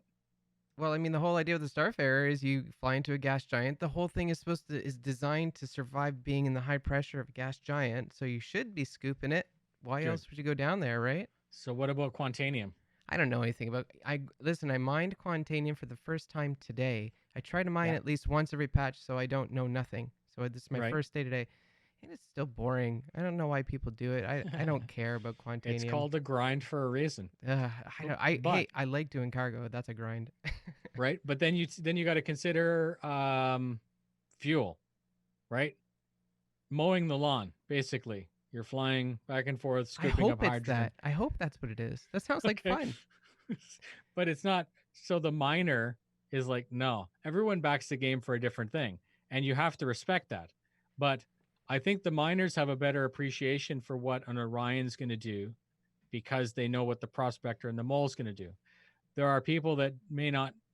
I don't know anything about fuel. I've made a video about fuel. I Yeah. know all about the ships, what they're supposed to do, but I guess what I'm saying is I can't tell you what it's going to be because I'm not a developer and neither are you. We're none of us are developers, right? We all in our mind we know what we think we want, but that's not what necessarily what we're going to get.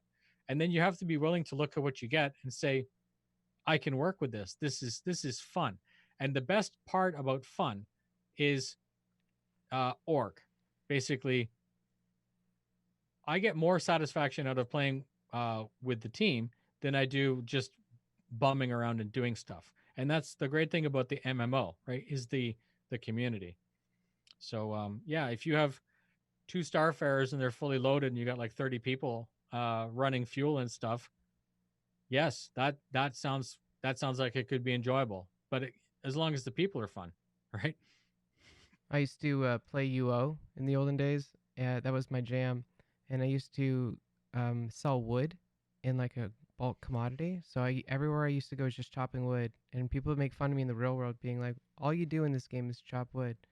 And I feel like Right. that's what it'll probably be in Star Citizen as well, just like Well, that's chopping a wood. grind though. Yeah, Again, so I mean, this is the first MMO that I've played. I've never played Warcraft because I don't want to get in there. I always go good for I you. get in I get too invested into something and I know that it's crack, right? Yeah, So why would you oh, I'm just going to try crack. Everyone's told you your whole life that just a crack is taste. bad and it's like super super addictive and you won't get back from it. One of my friends is like, "Oh, you play so much Battlefield, blah blah blah." Like he's looking at the account online. It's like, "Look, you got like 900 hours playing Battlefield." And I'm like, "How dare you? On Wednesday, I know that you don't come into work because it's Warcraft patch day. You call in sick, you addict, like because you want to test out the new boss or whatever." So he added up all of his tunes. He had like 3,700 hours. So I'm like, just don't even get me started. But still, 900 is ridiculous, right? In one video game. Yeah, And like I said, I invest, I invest focus. I haven't played Elite Dangerous because I know that if I play Elite Dangerous, it'll take focus away from what I want to do, which is grow the channel and play Star Citizen, learn, come up with the next topic that I may want to cover. But we're getting to the point where ED, VR, that's something I want to test. And not necessarily I want to test it to play ED.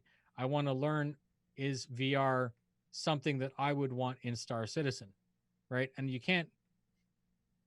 can say yes, but until you physically tested it, you have no opinion or you have an idea, but you're not that subject matter expert or you have no experience. Um, so again, guinea pig. I have a lot of hours in Kerbal Space Program. I want to. I think I'm up at 1,000. I think I'm like 800 in Kerbal Space Program. So many monkeys. I love Kerbal. It's great. I hope for there to be a day when we have orbital mechanics in Star Citizen, and a lot of people are against that, but I think it would be the best thing. And I'm a part of the race community in Arena Commander, and all those racers agree with me.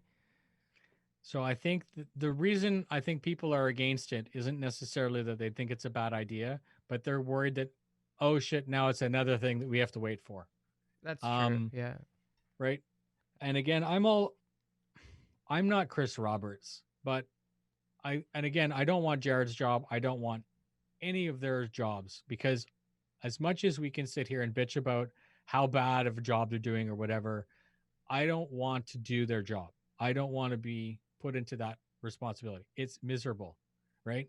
I think, anyways. I agree. I Yeah. I have the luxury of sitting in my basement and commenting on how bad of a job they're doing, right? Yeah.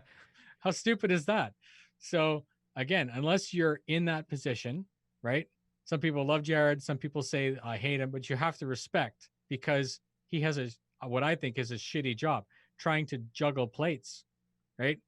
You're going to drop plates. Some are going to fall. You're going to piss people off. You can't you can't be perfect all the time. And I have the luxury that I can go away for a month and come back because no one's it's not my job to do this. This is something I do for fun. It is his job to be right all the time.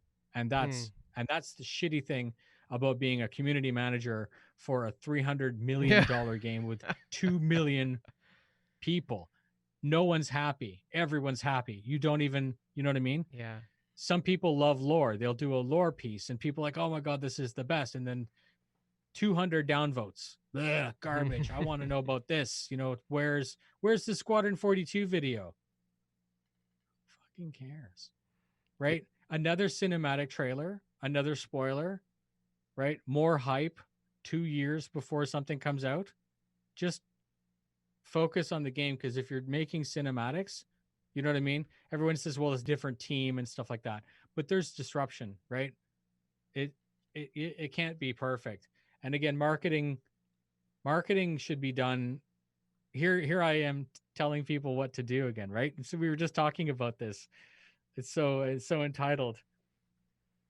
Do I you wouldn't want them to market Squadron 42 until it's ready, because I think that it'll stand alone. It'll stand, like, people will see it, the trailers will come out.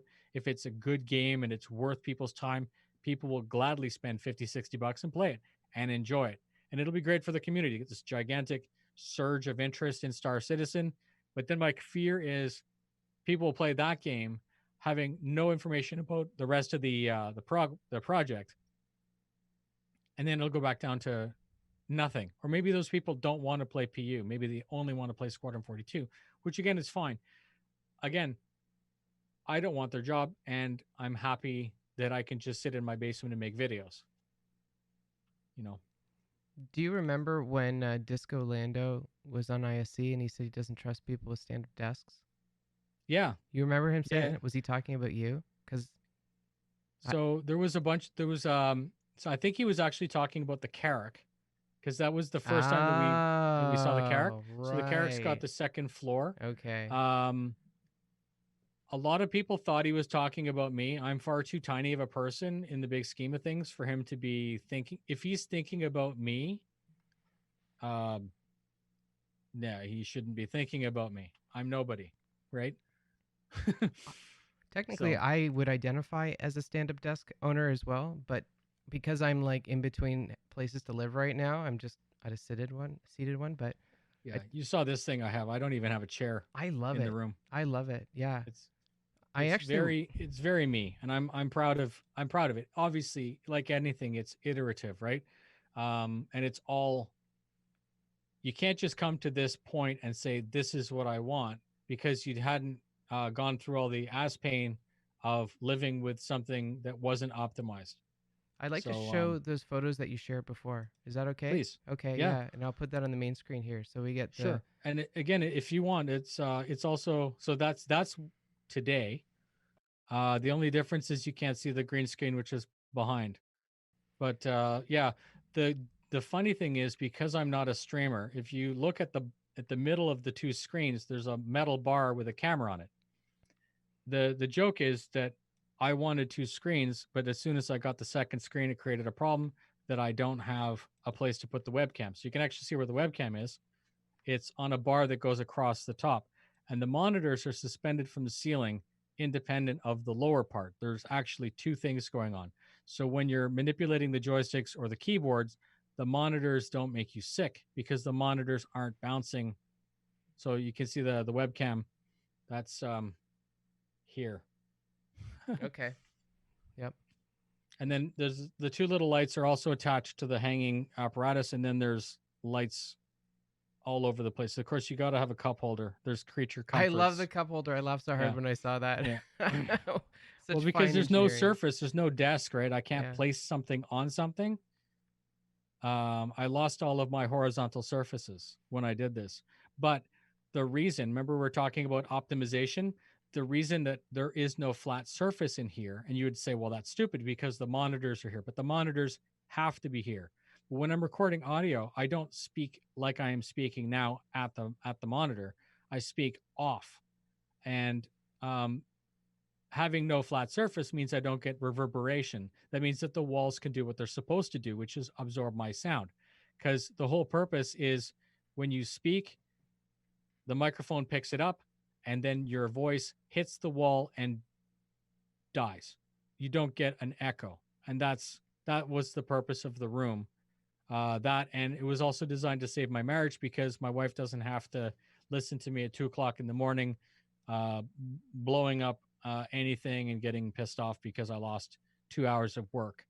But when this is not in kind of streaming mode, like this is more streaming mode, that bar that's across the monitors that just unclips and it has its own uh, area, like in the storage room. All that just comes off, and we're back to normal, right? And I don't play on two monitors. The bottom monitor is the gaming monitor, the one that I use, and then the top is just Discord and all the other stuff. But when it comes time to make videos, this is super powerful because I have 50 inches for Adobe Premiere, and then I have three across the top. So I'll have like Photoshop, I'll have something up open, and then maybe researching somewhere else. Um, the other pictures of the main studio, the actual white table and all that stuff, there's a lot of I do a lot of scripting.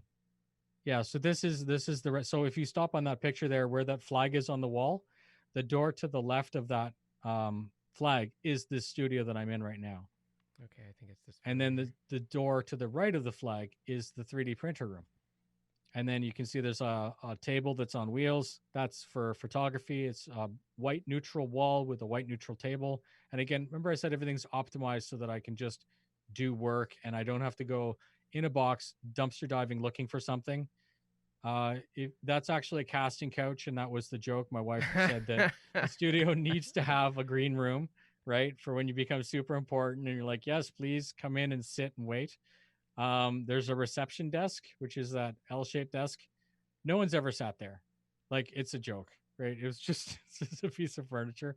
I do use it as a surface, but like so for New Year's we'll come over and it was the first time someone sat there and then there was people sitting on the casting couch and there's a person sitting in the chair next to it.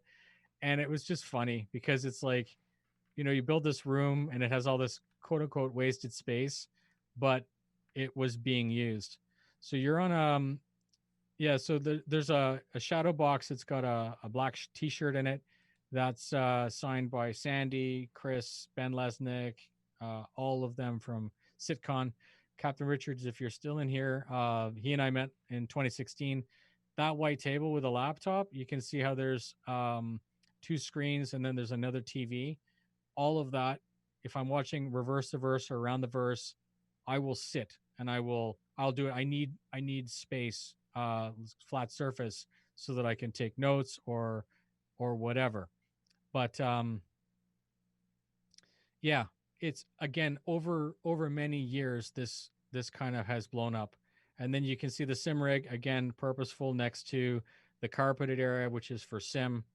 Uh it wasn't, I guess it wasn't meant to be. I enjoy the space for me. It wasn't meant to be kind of like a show off thing. It was just meant to be a thing of beauty. If you're a creative or you're an artist and you want to make something, this is what I wanted to make.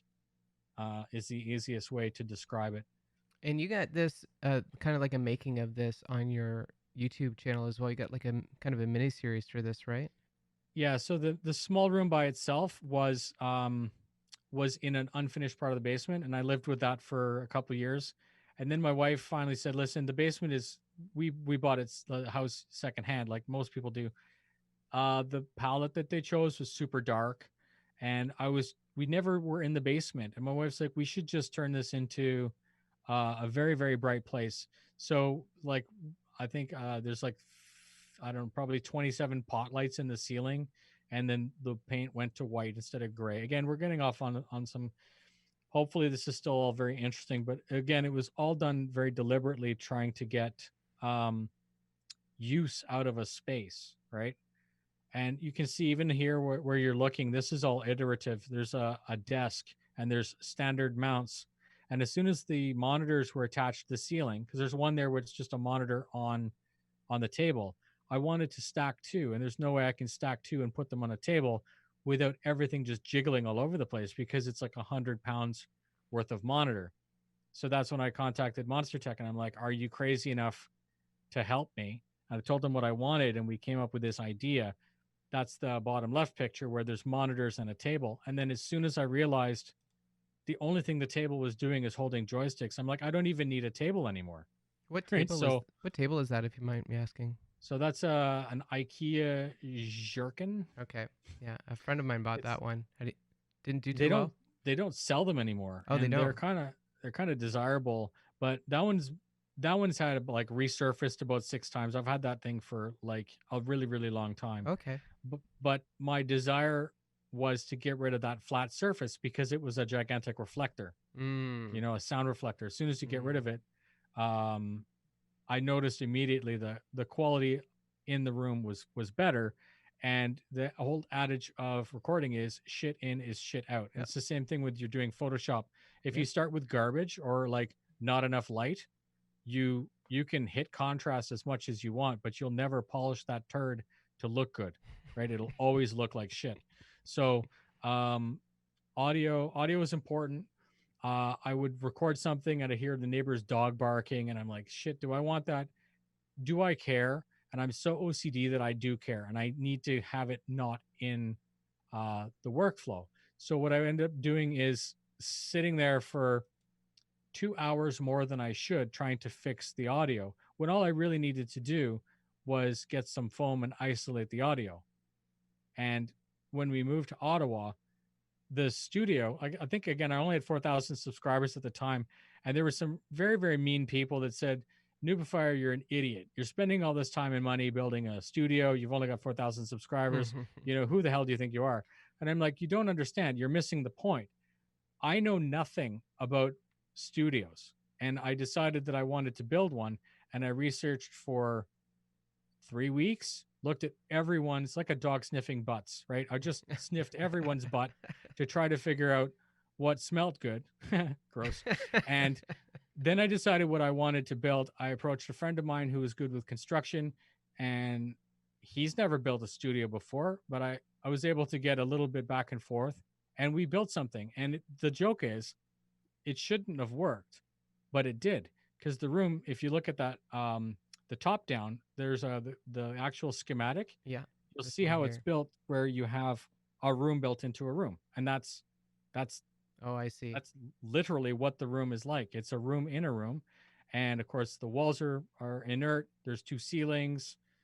The room started out to be a lot larger than it turned out to be. Like we thought it was going to be bigger, but then as soon as you build an entire set of wall on top of a wall, and then same thing with the ceiling. The ceiling was, I don't know, 7 foot, and now it's 6.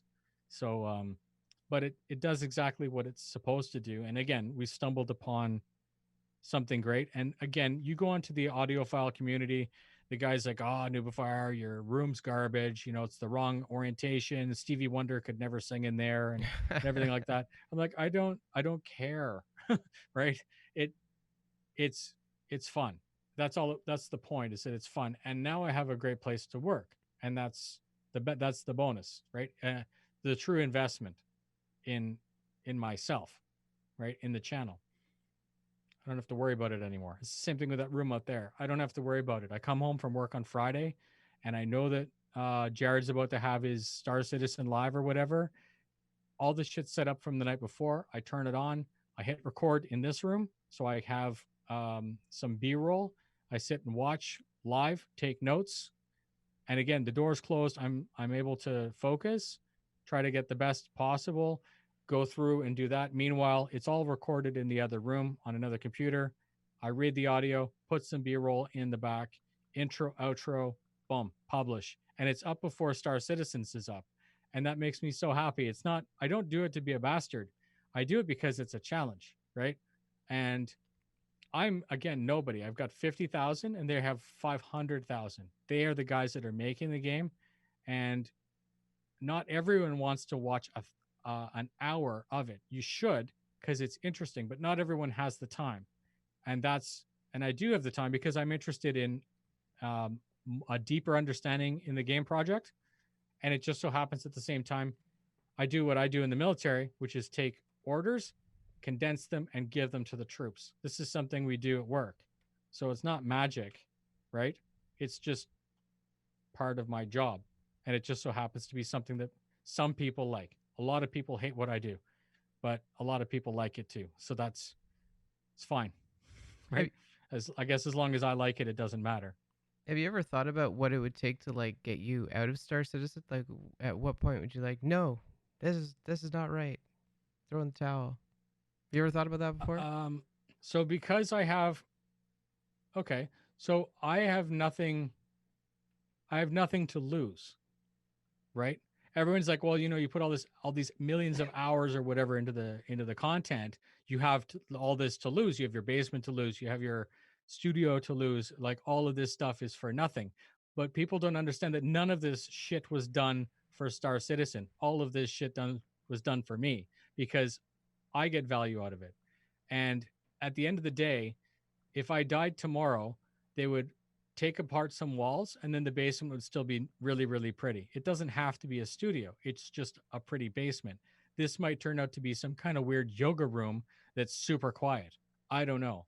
But again, the investment that I've decided to take with Star Citizen is selfish. I'm going to get a fun game that I can play with my friends out of it. And by tracking it now, I'm researching and I'm becoming a better citizen. I'm becoming a more effective citizen. I feel that that will give me an advantage. But at the same time, there have been org members that like, would you not make a video about this one thing that we figured out because it's like a secret, right? They found a really good trading route. And I'm like, no, because if we tell everybody, then everyone, excuse me, everyone gets better, and then it's a more challenging game. And that's what being a PC gamer is all about. Is if it was easy mode, then I might as well go play My Little Pony World or something else. Like I want a challenge. This is why I make videos about dogfighting. If you're interested in dogfighting and you can learn something from what I'm doing, I learned all kinds of shit from all kinds of people watching what other people do, right? I didn't invent this stuff. Um, and I'm even out of practice now. Compared to where I was, I know that I'm not there. Like racing, for example. Let's make this about you. Because it's fair. It's fun. Racing before was possible. People were remarkable. People were dancing. They were getting like what 40, 41-second laps cutting through buildings. They knew that perfect line. The ship was reactive. You could boost, brake, turn, launch, and it was good. Now it's a dumpster fire because the ship doesn't behave. It's kind of like luck instead of skill. Like you're going to throw yourself I sideways I don't and then agree you're with like, am this. I going to make it through the rings or not? I don't agree So, with this. I don't agree with this. Wait a second. no. I Okay. I commentated a race 2 weeks ago, and that was Okay. by Rumged, and that was the giant pink octopus race. And Okay. man, those guys know their stuff. They have so much talent. And that's all they do. They just do arena commander racing. They don't do anything outside of Star Citizen. And I Right. mean, it might be a dumpster fire, but these guys get good at it. Okay. So let me return on one thing. Racing, everyone, you could have fun racing and not be competitive in like 2.4, 2.3. You could go through the rings and do the course the way you're supposed to. And then there were those people that would choose the crazy course and they would know exactly the point where they'd black out. And that's probably very close to what you have now. But Absolutely. I Yeah. but I think the difference is that a new player would get into racing and crash 300 times and say, this is garbage and never come back. Whereas before, it was there was just enough hope because the flight model was reactive enough that if you kind of screwed up, you can correct for it and then get better lap two, lap three, get better and better. But, and I feel that Arena Commander is a shadow of what I remembered it being. It's fine. The flight model's fine or whatever your opinion is, but it's not fun. And that's the problem. Do you think racing is fun? Let me ask the question differently. Do I think racing is fun? Personally, yeah, I think it's fun. I Okay. do it. I think it's fun. But there's more to it than just the racing, I think, because there's a whole community around racing too. I mean, there's the streamers, there's marketers. Like, look at the Daymar Rally. That's crazy, but I know that's a whole different can of worms. But I mean, That's just fun.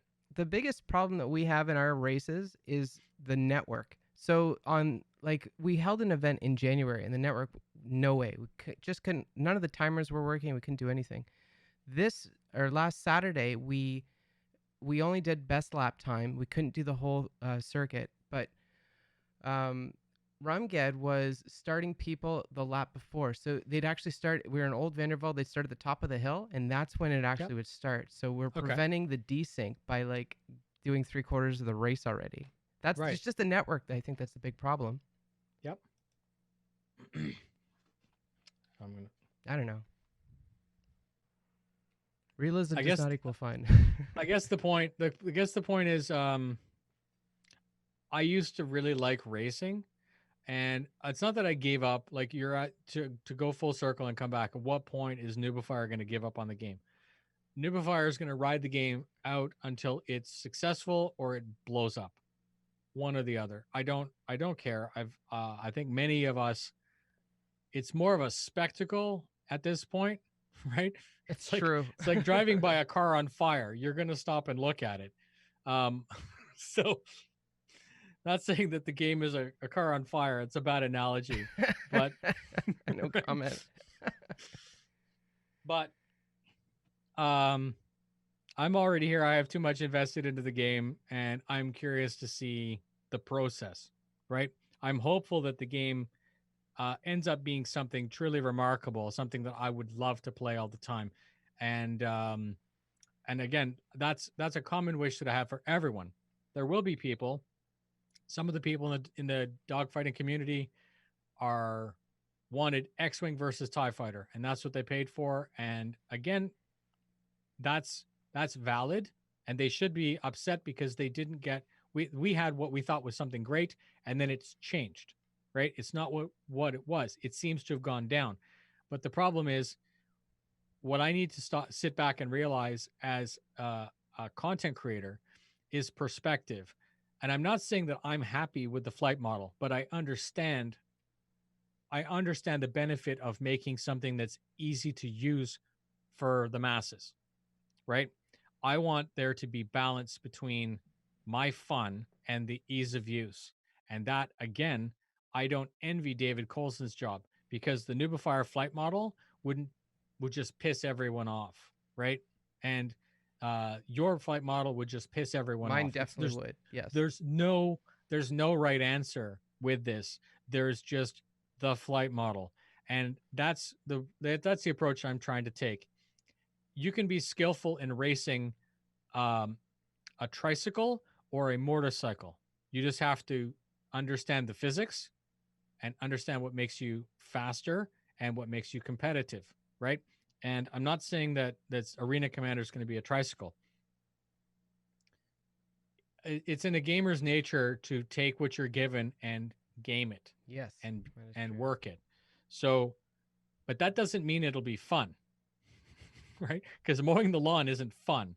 Finding a fantastic, more optimal way to mow the lawn doesn't make it less work. It just makes it better.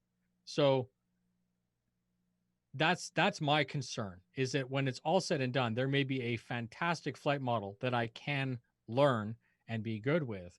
But if it's not fun, I'm not going to be invested in it, right?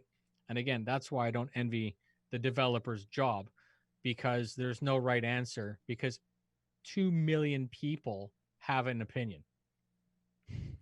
I'm a civil aviator. I have my private pilot's license. I care a lot about the flight model, and I agree with you 100%. If it's fun, I'll play it. And again, I'm not that's not a threat, right? That's a statement. There's no threat because I am one person. It's just my opinion.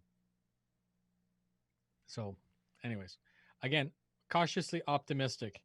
A lot of what was said was very cool because that document that came out, the like 10-page thing, that monster, a lot of it was like we're going to reduce thrusters and we're going to do this and we're going to do this. But one thing that I took away from that is that they never said that it was across the board homogenous. They said that thrusters would be less effective in atmosphere, which, if you reverse engineer that statement, it doesn't necessarily mean that ships are going to fly like ass, that spaceships will fly garbage in space. Spaceship will fly garbage in atmosphere, right? So that was the takeaway. That's the only reason I can sleep at night Yep. because there might be hope with that. Yeah, they have a long ways to go. And I wonder as well, because I want orbital mechanics and hypervelocities, if it's just the server performance that's preventing a lot of things as well. So I read something from a known hater, and they said that they're just going to, that CIG, again, this isn't my opinion. This is, I think it's topical. They said that Star Citizen will just keep polishing what it has until the technology catches up, enabling it to be able to do what it's I heard supposed to that do. too. Yeah, Heavy Okay. Bob told me that. So it's funny. It's funny and cynical and super salty, but there's a level of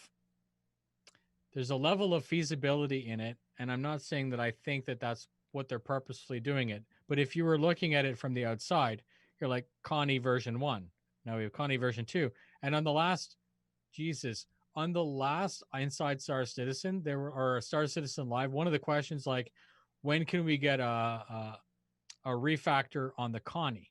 And I'm like, you guys know it's version 4 now, right? Like, shit.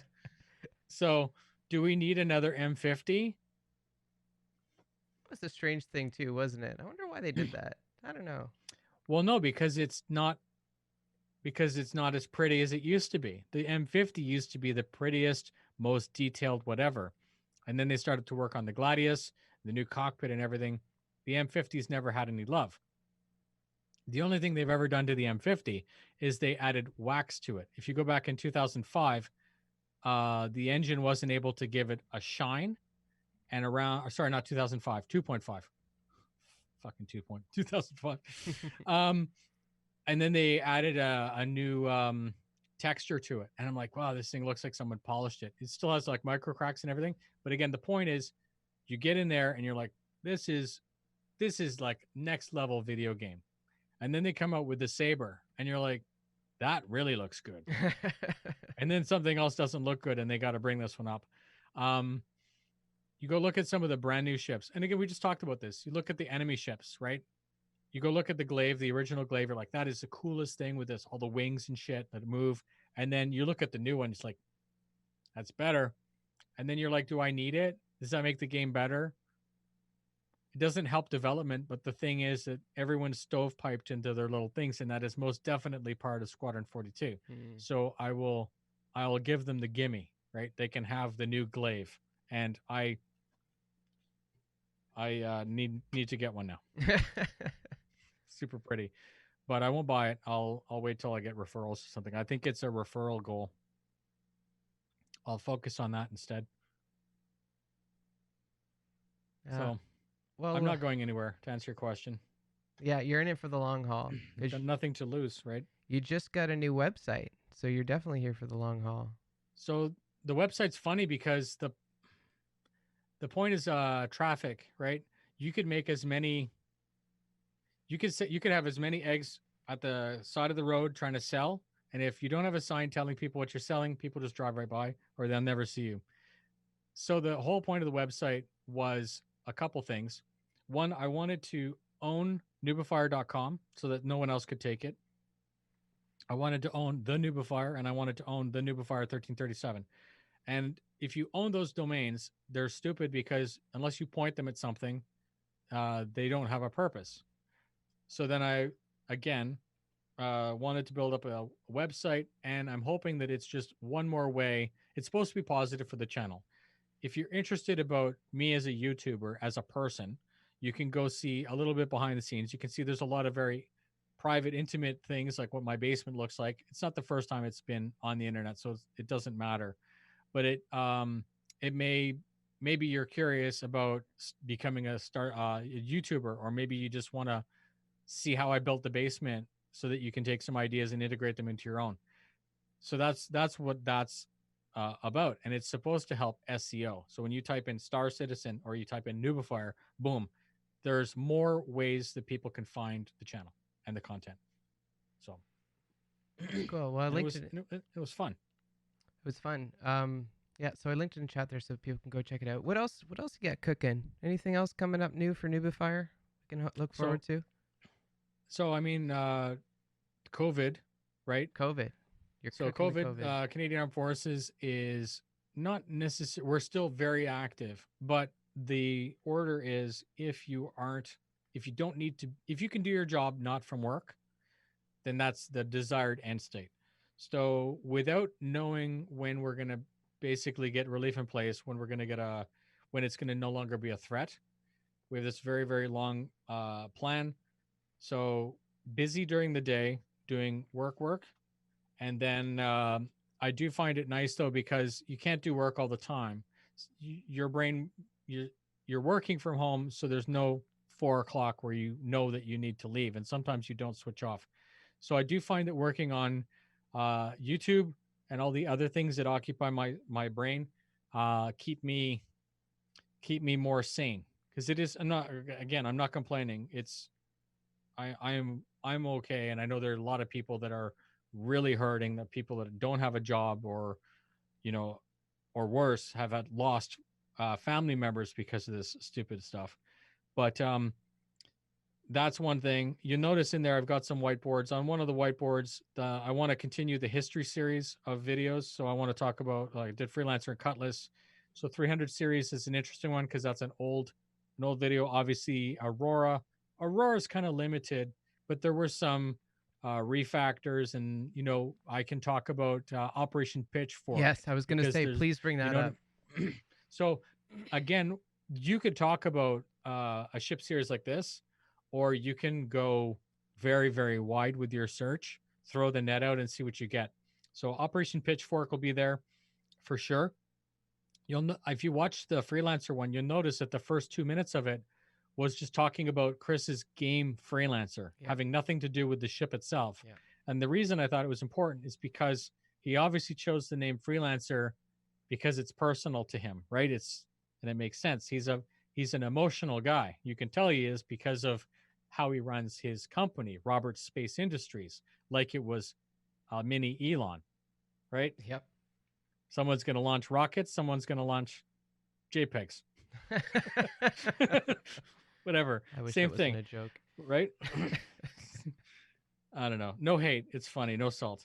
So yeah, it's exciting because it's a new puzzle. It's a new task. Um, Making preparations for. Remember, you said, well, like, are you partnered with Verpal? I'm not partnered with Verpal, but Verpal's releasing Helicopter Collective as a Cool. product. I've Oh, that's already cool. contacted them and said, listen, I sent them a picture.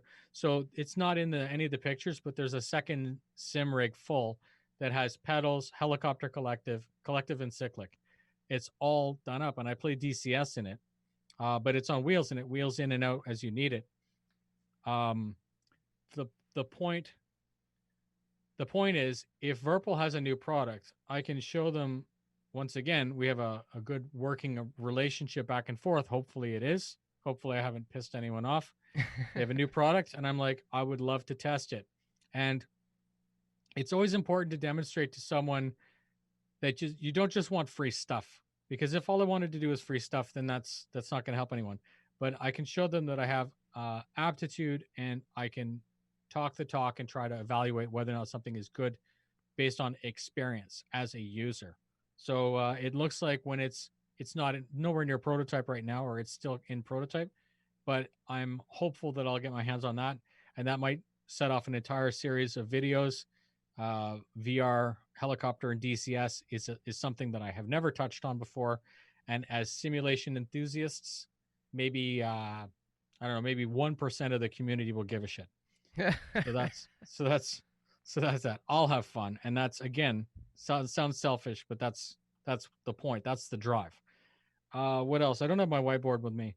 So uh, Monster Tech Sim is coming out with some new stuff.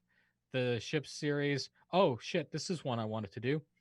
I wanted to ask the community about ships that we don't have yet that they want. So you know how Drake has its Scavenger, and you've got like another ship that's designed to break stuff up by Aegis. You got all these different ships across the thing. So most of them have cargo runners, but for example, an Origin 400, what that would look like.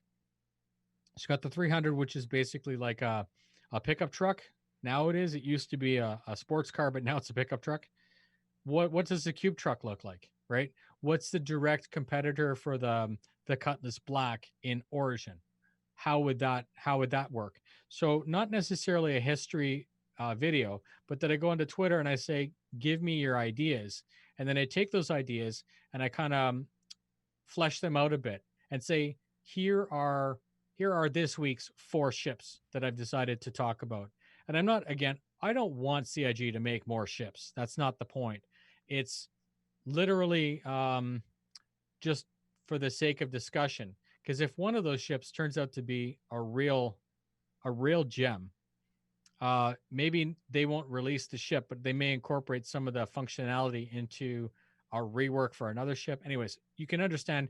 I'm hoping that it has a positive effect. Uh, if not, it's just entertaining, right? Excuse me. So, Noobifier theory crafting video series coming soon to YouTube. That's Why not? pretty. That's pretty exciting, actually. I'd tune into So, that. so you can still, like I said, board gamer. We all have our own style, right?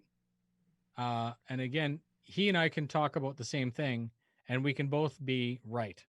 We can both offer something to the end user. Some people watch everything. Some people only watch me, and some people only watch him, and that's good. As I said, we're friends. We talk a lot. I ping all kinds of stuff off of him because he's obviously I was going to say a monster, but monster's not the right word. He is. This is his job. Yeah, He knows, he is a right? monster, though. He knows uh, he's a sensation, Yeah, that's why I appreciate him so much. A very inspirational person. right? And so if I'm having difficulty about why, let's say this week my videos weren't getting traction like I remembered, like what I was expecting, he'll actually go in and look at my tags, and he'll go look at the market and what SEO in general is doing. And he may just say something simple like, don't worry about it. Mine, I'm also down 10%. That's It's not, amazing. it's not you. It's just in general. Super valuable. Um, Sometimes I may like I used to do it. It didn't really matter anymore, but I would condense Inside Star Citizen. I would send him the script as soon as I was done with it because I know that he's going to still read it, but maybe I said something that I caught that may help in the future. So again, there's a lot of collaboration. It's not dog eat dog for sure in here. But as I said at the beginning, for the 69 of you, um, I'm going to say something that's going to seem alarming. I don't watch board gamer videos because um, I'm concerned that it'll change my perspective and make my video different, not worse, but it will steer it away from where I would go. And I think that it's important to have that level of separation, that I didn't just look at someone else's video and regurgitate it and say, "Oh, that's a great idea. I'm going to add a couple words and make my own video to get some money." It's not like that. I like the puzzle. I like researching it and trying to make it into something else, right? So, I think it's that which makes, if you don't mind me saying, you guys most capable at theory crafting. One thing I'll never forget is like the first time I played with Board Gamer in game. Uh, he has this amazing ability at theory crafting, but he doesn't actually exercise it in his videos. So like when I saw him in game, it's like the gloves were off and theory crafting was on. It was crazy.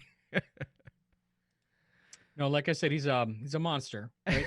And that's, but the thing is, like, if you invest that much time into something, even just through osmosis, there are there are factors of game development, some little tidbit that he heard in 2014 that has relevance now. And that's again, um, if you're 50% right, you may as well not make a video.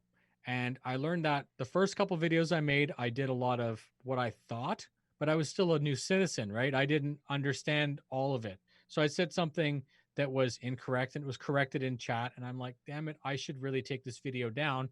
And I didn't because it had 1,000 views and I was, just a decision. Let her fling it and just write a caveat on it saying this is all wrong. Don't watch the video or something like that. But then that makes you want to be better. Even I think a year ago, someone asked something about something that I said on a Inside Star Citizen, or I was at RTV at the time, And Jared said, most of what Noobifier says is wrong. Again, this is not a plug at Jared, but it was an interesting perspective. And it's not that I'm so arrogant that I just thought I'm perfect, but I thought I was doing a good job of being fast. And what I started to do is take an extra 6 or 10 minutes and make damn sure that what they said is what I wrote. Mm-hmm. Because if 10,000 people watch my video instead of theirs, I have just created misinformation. That's true. And that's not, I would rather sit outside in the sun than make a wrong video. And that's because people count on the information to be right. They make decisions on what ship they want to buy based on whether or not I said it's a size 3 or a size 2 missile. That matters, right? If the racing G12 has an EMP, I read that 6 times because I'm like, what is this? Are we playing Mario Kart where, like we're just going to throw a turtle shell at someone and blow them up? If it works, it works. Right. But I need it to be right. And I guess that's the point, is that it is important to be fast. For me, it's fast, brief, but right. Right is first. And right takes time. And I'm okay. I got lots of it. Like I said, I enjoy it. Every single product is a puzzle. And it's the same thing with this new series that you're talking about, like the 400 series, not to go in circles again. That's exciting for me because it's a completely new, I don't have a script to rely on. I don't have a workflow. Like if I'm doing a ship fight video, I have a template, right? We talk about the ship, we talk about this ship, we talk about the weapons, we talk about the weapons, we talk about a loadout, and then we go bang, bang, bang, bang, bang, and who won, right? Literally, you can go watch any of them and they all have a similar look and feel. And that's good for branding, right? That's done on purpose. But I don't have, this is me defining what a new video is going to look like. So it's good. That's cool. Well, I think we should wrap that up there.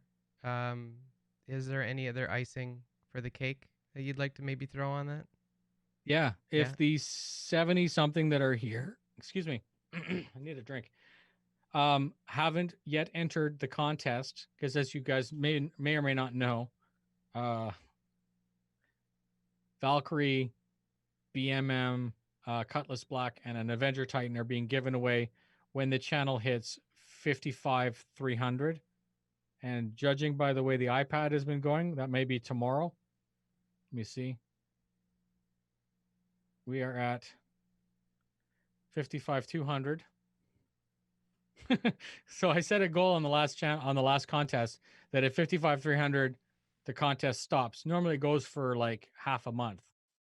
True to my word, when that shit hits 55,300, I'll stop the contest and pull. So thank you for your support. If that happens, that's 500 subscribers in 28 hours. That's pretty good, man. And that's great. Again, it's the whole idea of a call to arms or whatever. It's the whole purpose of the Patreon. People donate to the channel and I turn it into a spaceship so that someone else can have something fun. Again, it's supposed to be sensational. It's supposed to be fun. So I would love that. If you're not subscribed, what the hell's wrong with you? It's free. I'm just kidding. Thank you for the support. And again, I've had a great time here. If you want me to bore you again in the future, yes, let me know. Absolutely. I'd love to have you on board. Canada represent, right? Canada, yes. Don't tell anyone. People think negatively. What? Yeah, it's people like, oh, why does Noobifier speak with a weird Floridian accent? Because he's not from Florida. That's why. That's good. Okay, well, thanks again, Noobifier, for coming by. Everyone, go subscribe to him, all 70 of you. Captain Richard, you can win yourself a BMM if you subscribe to his channel. So that's that. We're gonna have Buster the Destroyer on the show next week, so be sure to check that out. Thanks again, guys. Take care.